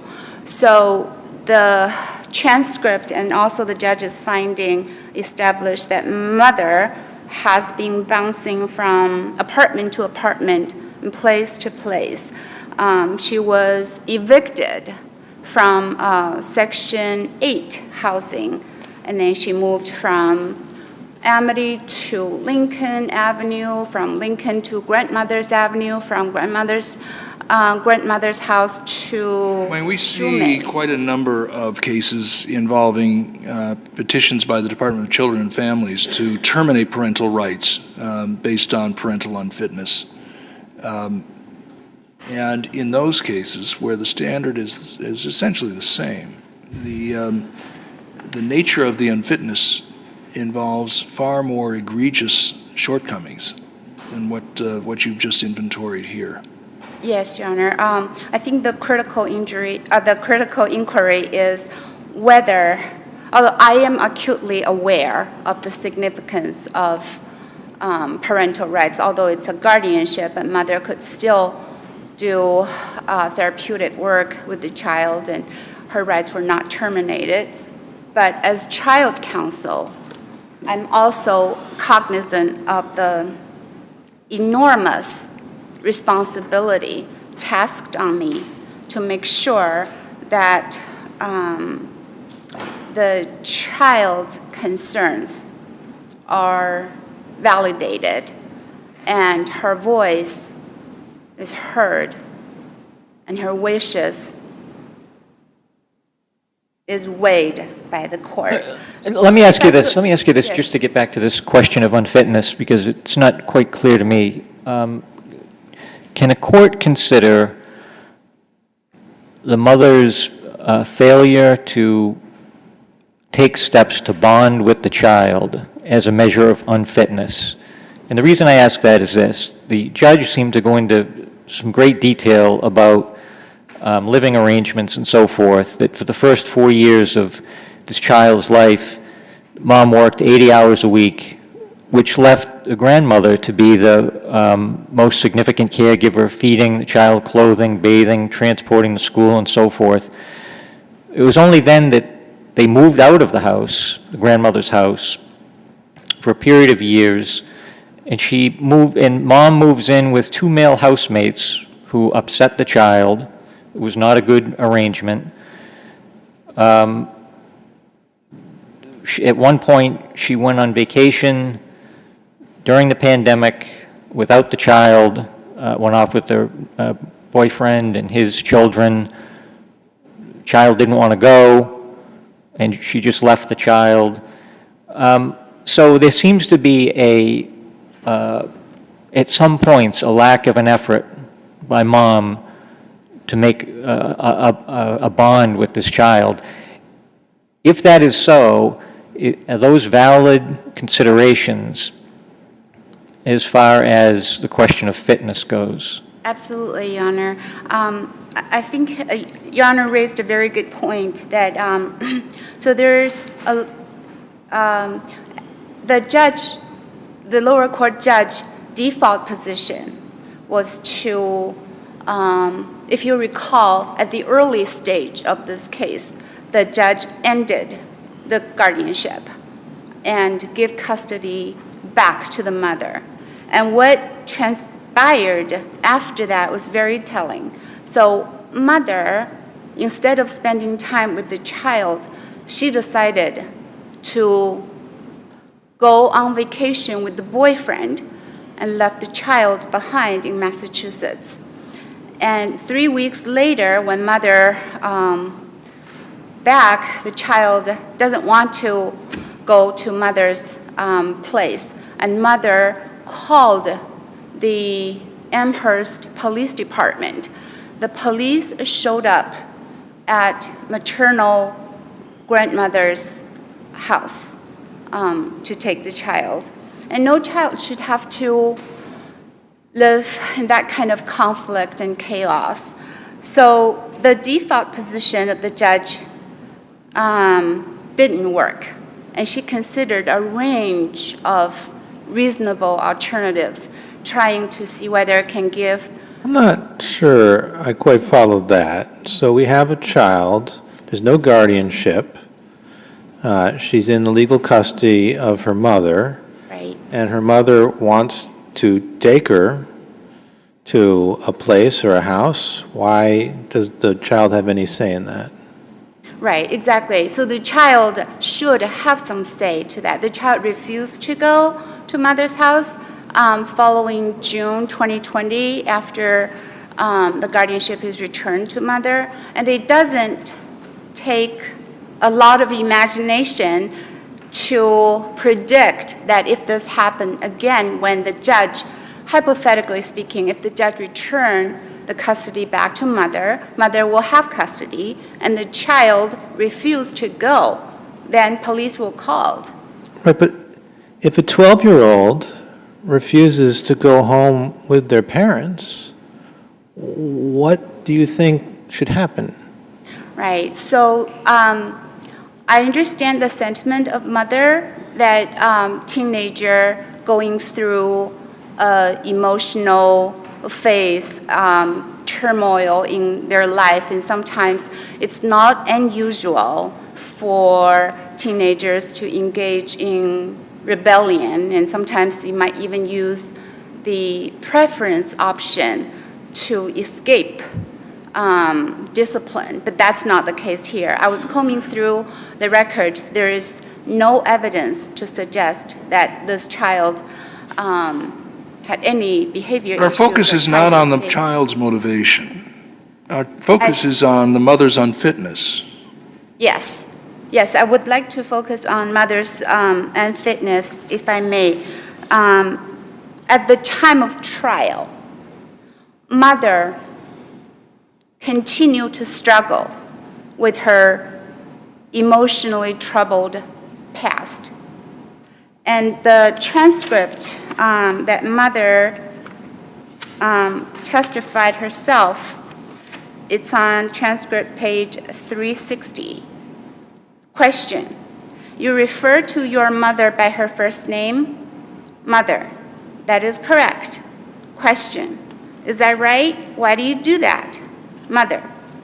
Because I do not consider her my mother, and her name is impounded. Question: well, by not considering your mother to be your mother, do you feel that is disrespectful? Mother: no. So it's easy to... Well, that suggests that the tension between mother and daughter is intergenerational. Right. So mother's anger and resentment towards her family members at the time of trial still there, very strong. But that doesn't render mother unfit as a parent.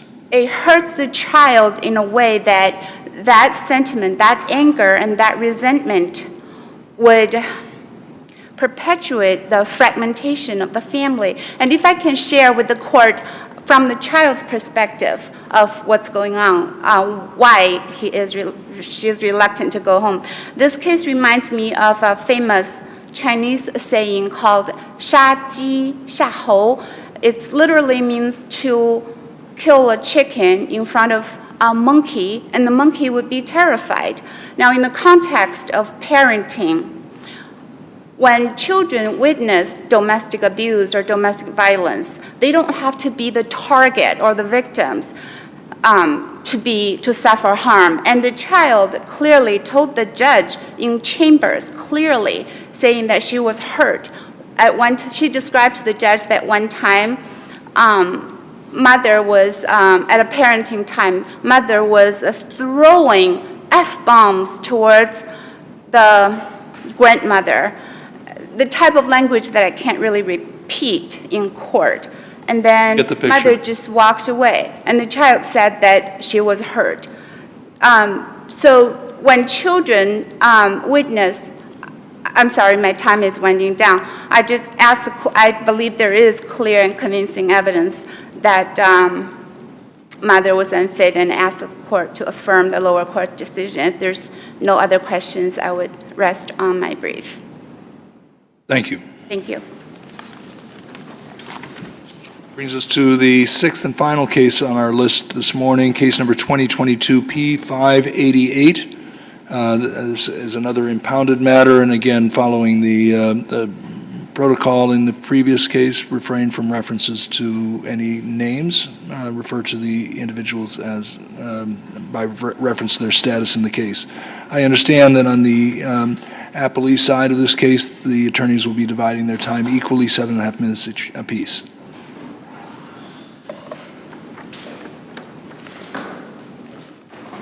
Attorney Casella? Yes, good morning. I am Attorney David Casella from Brockton here for the appellant, Guardian.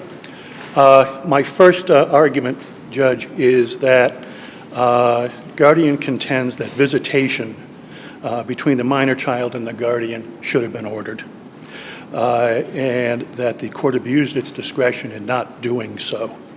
Very clear. There is no liberty interest or other entitlement for presumptively awarding guardian visitation to a guardian, is there? No, there is not. However, It is permissible for a judge to authorize or even to order visitation where it would advance the best interests of the child. And you're suggesting that in this case, the circumstances were so compelling that that it was an abuse of discretion for the judge not to do so. I am, Judge. As I read the judge's rationale, at least a portion of the support for the judge's decision, at least in the judge's eyes, rested on the fact that the guardian would have regular contact with the child during the mother's parenting time. I can address that if you wish, Judge. Please. I'll do it right now. The sole reason, from my reading of the judge's decision, why visitation was not granted was exactly what Your Honor is saying, that mother had testified credibly that she would allow the child to be with a grandmother with guardian. The problem is that after a review of the record of the actual testimony related to what mother said on this particular issue, mother was extremely, extremely non-committal. If it's my responsibility to make sure she has time, then I'll do that. If she didn't have any designated time, I would bring her every other weekend. What's equivocal about that? The words, "if it's my responsibility." Well, it's going to be her responsibility because there's no visitation ordered for the grandparents. There would be no order or decree compelling mother to allow the visit or to allow any visitation. So when we look at the testimony from mother, mother says, I would hope that she would just get time. If not, then would that be my responsibility too? Then she says, if it's my responsibility to see that my mother gets time, I will do that. It is not her responsibility at this point in time. And further evidence presented indicates that mother actually testified that she had not even had overnight visits with this child. So it's the same sort of What happened with the custody dispute between the mother and the father? I don't know. I don't know. That was a separate matter. My very poor knowledge of what happened with that particular case, because we had multiple cases joined together and heard at the same time, including between mother and father. I believe that mother was awarded some visitation, but I cannot say that for certain. I cannot say that for certain. One of the arguments of other counsel here was that, well, the rights of the child were also protected because father was going to guarantee that the child would be able to see the guardian. This is not the case. If we look at the actual testimony of father, what father said was that he anticipated guardian having visitation with mother together, that he actually wanted mother to be under the supervision of guardian because of mother's situation, history, etc. So there was absolutely no guarantee that the guardian, who this court, the lower court, specifically said had been the primary caretaker for this little girl for most of her life and had established very strong bonds with her.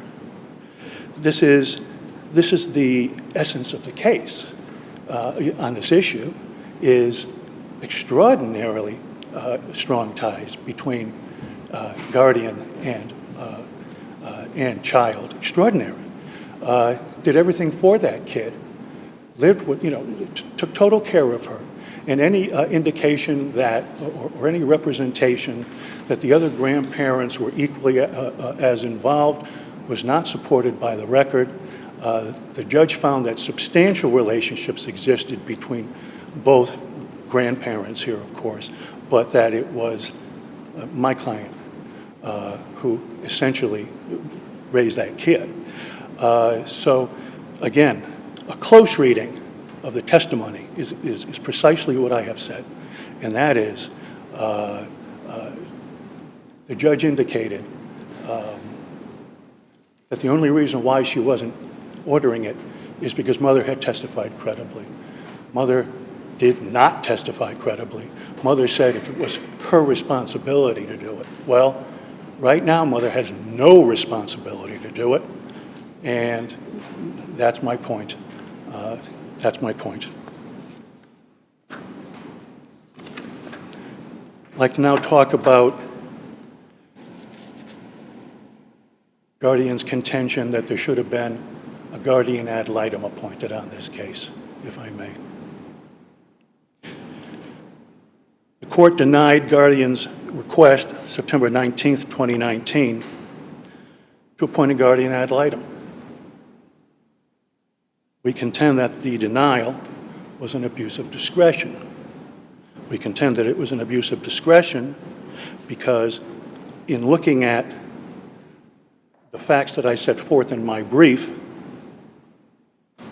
it's very clear that there's something very wrong with the decision of the judge here. We have a minor child. It's indisputable that the minor child was a 6-year-old girl.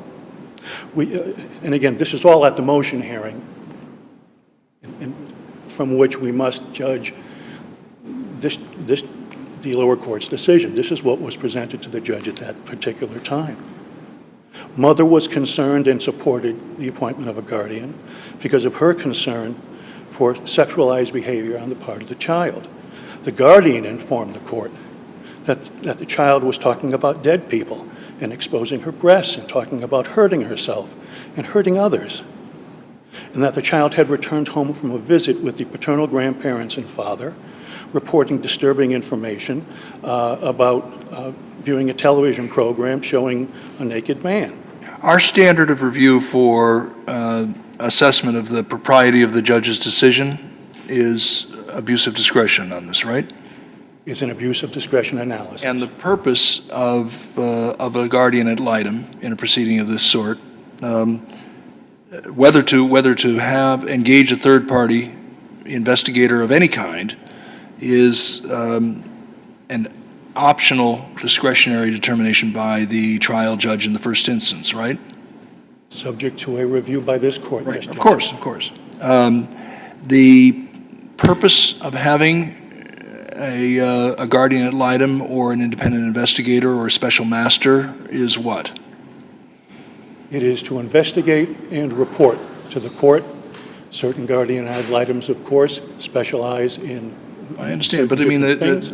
all of this is in furtherance of the ultimate task of the judge to make a determination on the merits of the guardianship petition. As to what is in the best interest of the child. And in the ordinary course of adversarial proceedings, it falls to the parties to gather and present evidence and on all the questions that bear on the guardianship petition, and the judge would, in the ordinary course, as in any other adversarial proceeding, assess the evidence as it came in.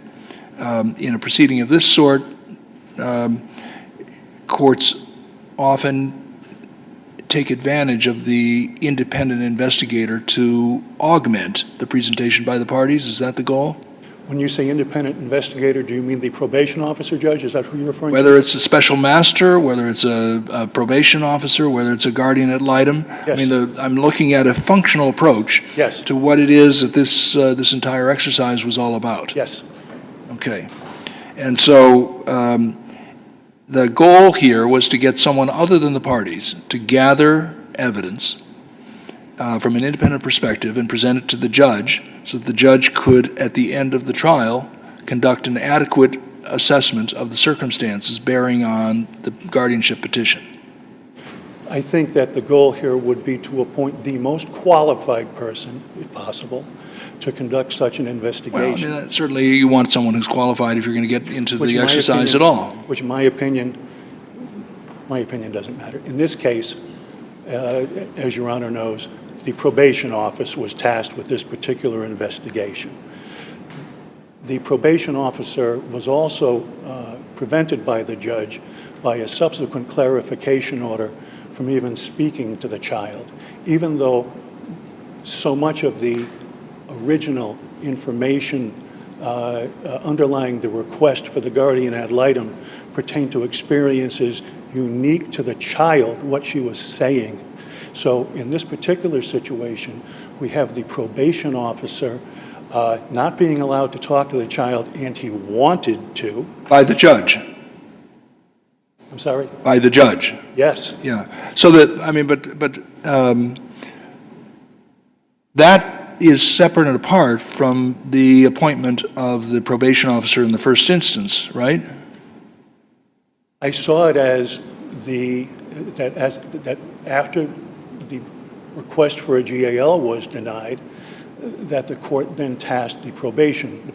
Right, but I mean, you would have the same concern if the judge had prohibited the GAL, had appointed a GAL and then prevented the GAL from speaking to the child. I would have, but my concern with the probation officer is that the function of a probation officer operates very differently from an independent guardian ad litem. Specifically, the probation officer works for the probation department.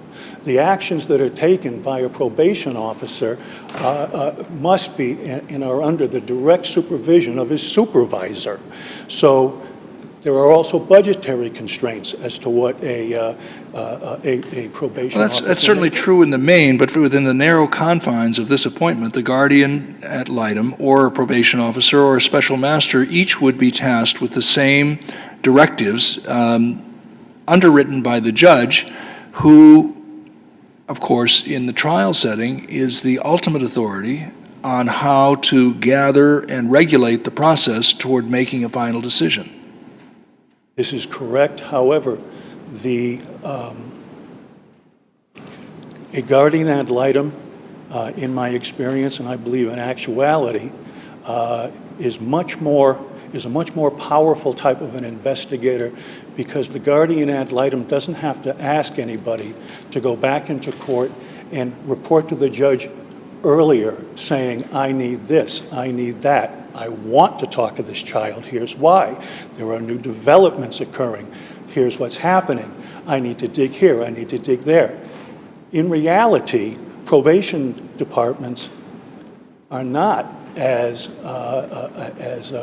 freewheeling, if you will, as a... Is there any indication that the probation officer assigned in this instance sought approval from superiors but was denied that approval to go back into court seeking additional leeway?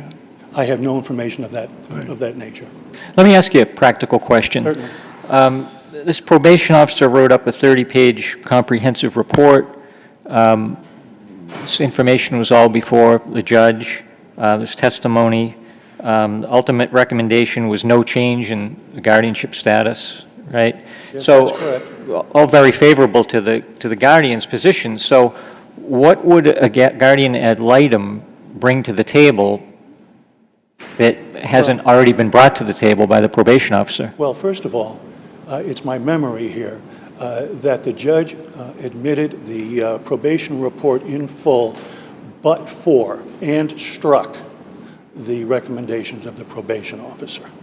So that was off the table. I don't know whether or not a judge would have done a similar thing with the guardian ad litem. I also don't know what I don't know, because I don't know what the nature of an independent guardian ad litem would have been. I know that in reality, again, the guardian ad litem is able to take matters into their own hands in a much freer manner and doesn't answer to anybody but the judge. The probation officer has his superior and also has and also the judge. So I don't know what I don't know. Why don't you have to show that the judge's misstep prejudiced your client? If you just don't know whether it did, how do we reverse on that? It's an excellent point. I don't know ultimately, but I think that the point is that the child deserved, in my opinion, an investigation that was as broad and as competent as it could be, so that protections could be brought to bear. And I truly believe that the guardian ad litem would have been a much more preferable choice than the... I see that your time has expired. I think we'll have to leave it there.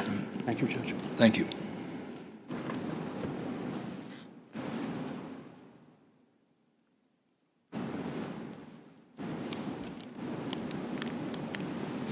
Good afternoon, Your Honors. May it please the Court, I'm Catherine Foster on behalf of the father in this matter. The central issue in this case was fitness. And the Court properly focused on father's fitness. There's a constitutional right to parent, and guardianship is only a substitute arrangement when a parent is unavailable to do that. In this case, because father was never the subject of an unfitness finding, and because he assented to the original guardianship in 2017, he wasn't really required under guardianship of Kelvin to prove that anything had changed, but he did. He proved to the court that he had attained sobriety, to the extent that on the first day of trial, at the end of the day, the court indicated to father's counsel that he'd met his burden.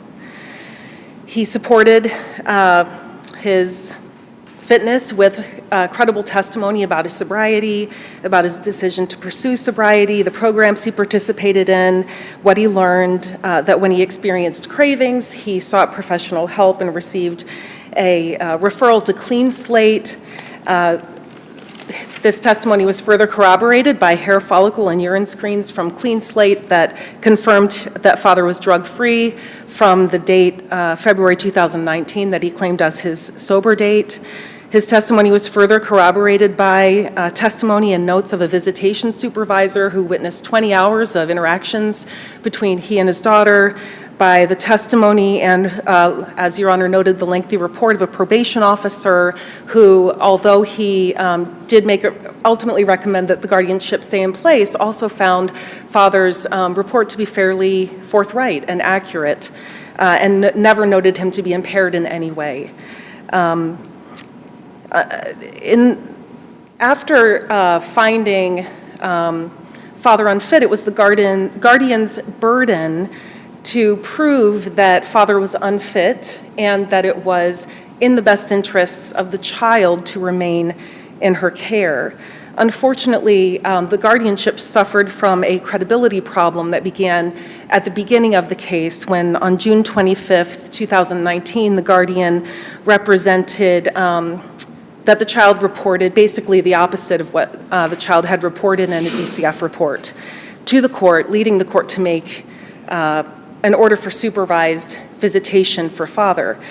On October 25th, 2019, the court took the unusual step of vacating the first two paragraphs of its order and explicitly noting that it was because of the guardian's mischaracterization of the facts to the court that led the court to make the supervised visitation.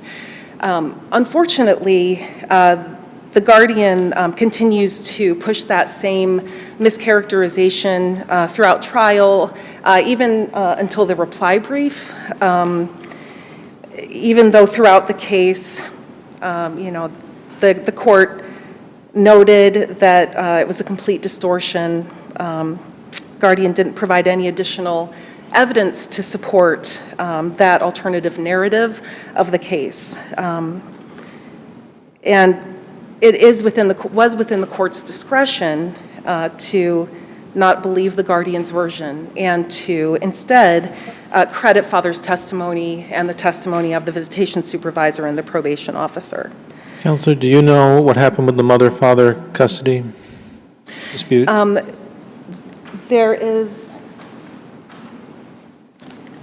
it's my understanding that there was a judgment for parenting time. I know it's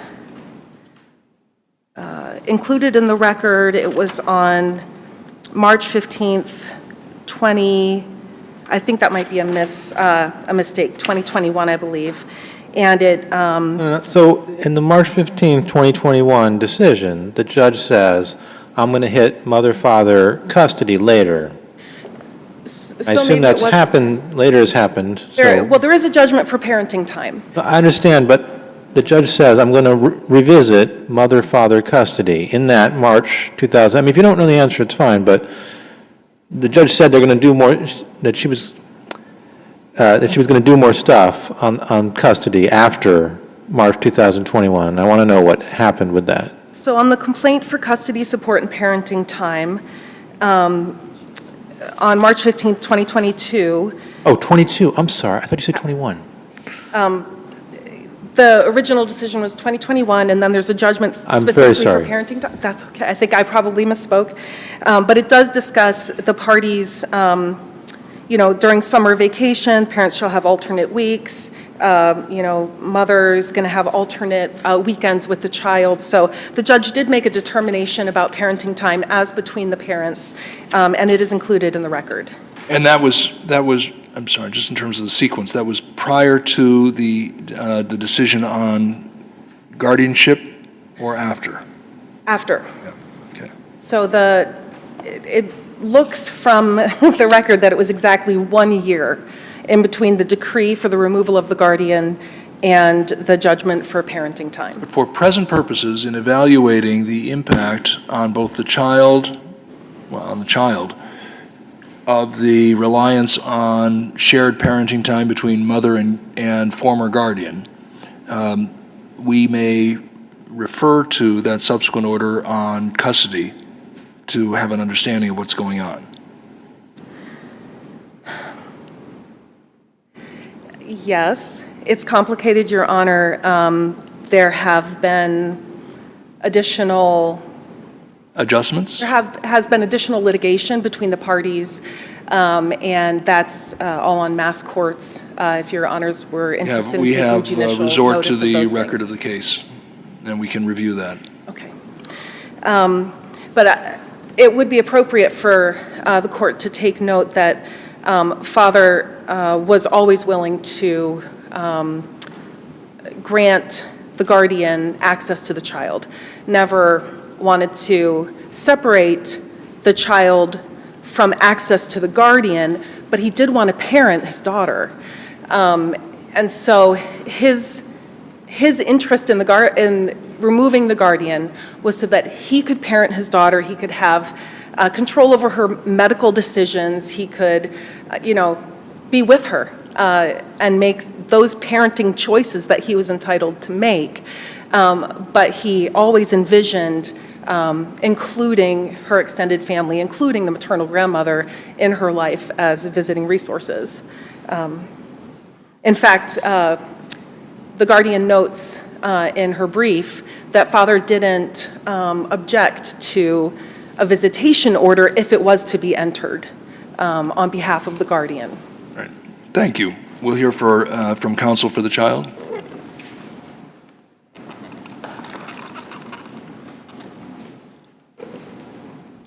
Thank you. If it please the court, my name is Christine Hamilton-Quiros. I represent the Applee child, and she is asking that the court leave the court's findings and the lower court's findings and determinations undisturbed so that she can maintain permanency with her father, especially where the child bases this request on established law that the lower court's findings are entitled to deference and should be left undisturbed absent an abuse of discretion or a prejudicial error. And where guardian has based her entire appeal basically on her dissatisfaction with the way that the lower court viewed the evidence, this case should not go back down. It should not be disturbed. It should, the findings and the determination should remain intact. The lower court was entitled to view the evidence in the light that the court viewed the evidence, but even if the lower court had seen father's shortcomings as the appellant suggests, as the guardian suggests, the outcome would have been the same, because even when a parent has parental shortcomings, there has to be a connection between those shortcomings and a risk to the child. And not simply a risk, but putting the child at great peril. This is a father who was never found unfit, never agreed he was unfit. The guardian never accused him of being unfit until there began to very great tensions in the relationship after the guardian had been accused twice by the department. There'd been allegations against the guardian of abuse and neglect of the child. So that the outcome would have been the same even if the lower court had said, yeah, okay, this father has these issues, but it has to get to that next step of these issues are affecting his ability to parent this child. And he at no time was not able to provide for his daughter, despite his shortcomings. Not only that, even if the court had found that those shortcomings left him unfit and couldn't care for that child, the paternal grandparents had filed their own petition for guardianship, and the lower court could have said, okay, let's allow that guardianship, let's revoke the maternal grandparents' guardianship, allow the paternal grandparents' guardianship, and then the child will they'll terminate the separation of father and child. Is there any indication that that would have happened?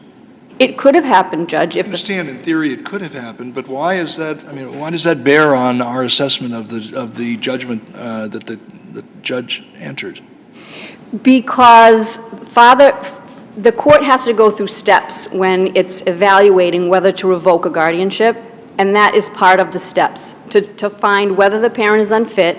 And all I'm posturing is that even if he'd been found unfit, revocation of the guardianship. But we're not here to assess any claim by the guardian that they were entitled to protect an interest that they held. The only question is whether the guardianship was properly terminated. And the child would say that it was. The possibility that a different guardian could have been appointed in substitution for this father, I don't understand how that bears on anything that we have to evaluate for purposes of this appeal. Because the guardian alleged that father was unfit.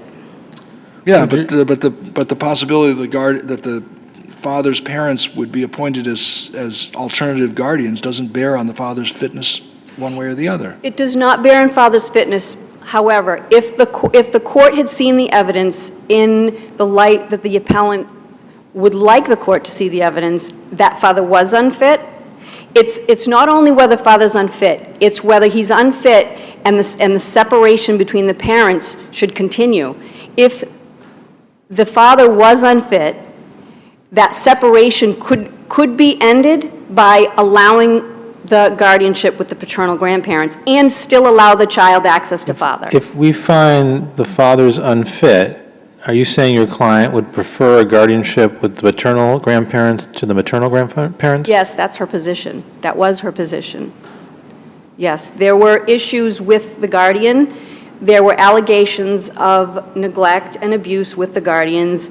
The child's behavior was uncontrollable. She was biting, kicking. She was afraid to go to sleep on her own at the guardian's home. The guardian had misrepresented facts not only to the court, but to the doctor, to the school. It was negatively affecting the child, and the child's response was to become emotionally dysregulated. The child would like to see the findings and the determinations of the lower court remain in effect, and for her father to be held to make the decisions about contact with the guardian. The guardian never filed. If I understand what you're saying, if we found the father to be unfit, you would like us to remand for the judge to decide what the proper guardianship is going forward instead of just giving the child to the current guardian, to the No, I apologize, maybe I was unclear. The father's not unfit. No, I know, I know, I know that's your position, but you're trying to, I gather you're trying to tell us what would happen if we somehow disagree with you on that. Is that, am I missing it? Yes. Okay. I apologize. I would like to say, though, that the father, despite the relationship, going to the questions the court was asking of the other parties, that the father, despite the deterioration of the relationship with the guardian, he was willing to give her visits. He recognized that the child wanted to see the guardian, and he does testify, I think it's at T-272, where he would offer the guardian weekly dinners with the child. So he was not in any way suggesting to cut the guardian out, even though that relationship had deteriorated. The guardian, although they would like to be able to pick whether it's a private, whether it is a investigator from probation or a guardian ad litem, that's up to the court. And the court is entitled to make that decision, and the guardian has the burden to show why the judge's decision isn't the appropriate one. It's not to use that person as a fishing expedition, basically. DCF had been involved, had interviewed the child. If there's protective concerns, the DCF is the appropriate investigator for those. And the 2019 denial of the GAL was never appealed. So bringing it up... Would have been an interlocutory appeal, but ordinarily interlocutory actions are preserved for appeal through the judgment. So, thank you. Thank you. That concludes our session. We are going to take a very momentary recess while we shed the robes, and we will come back out and conduct a question and answer session with the visiting interns who have been watching the session today. All rise.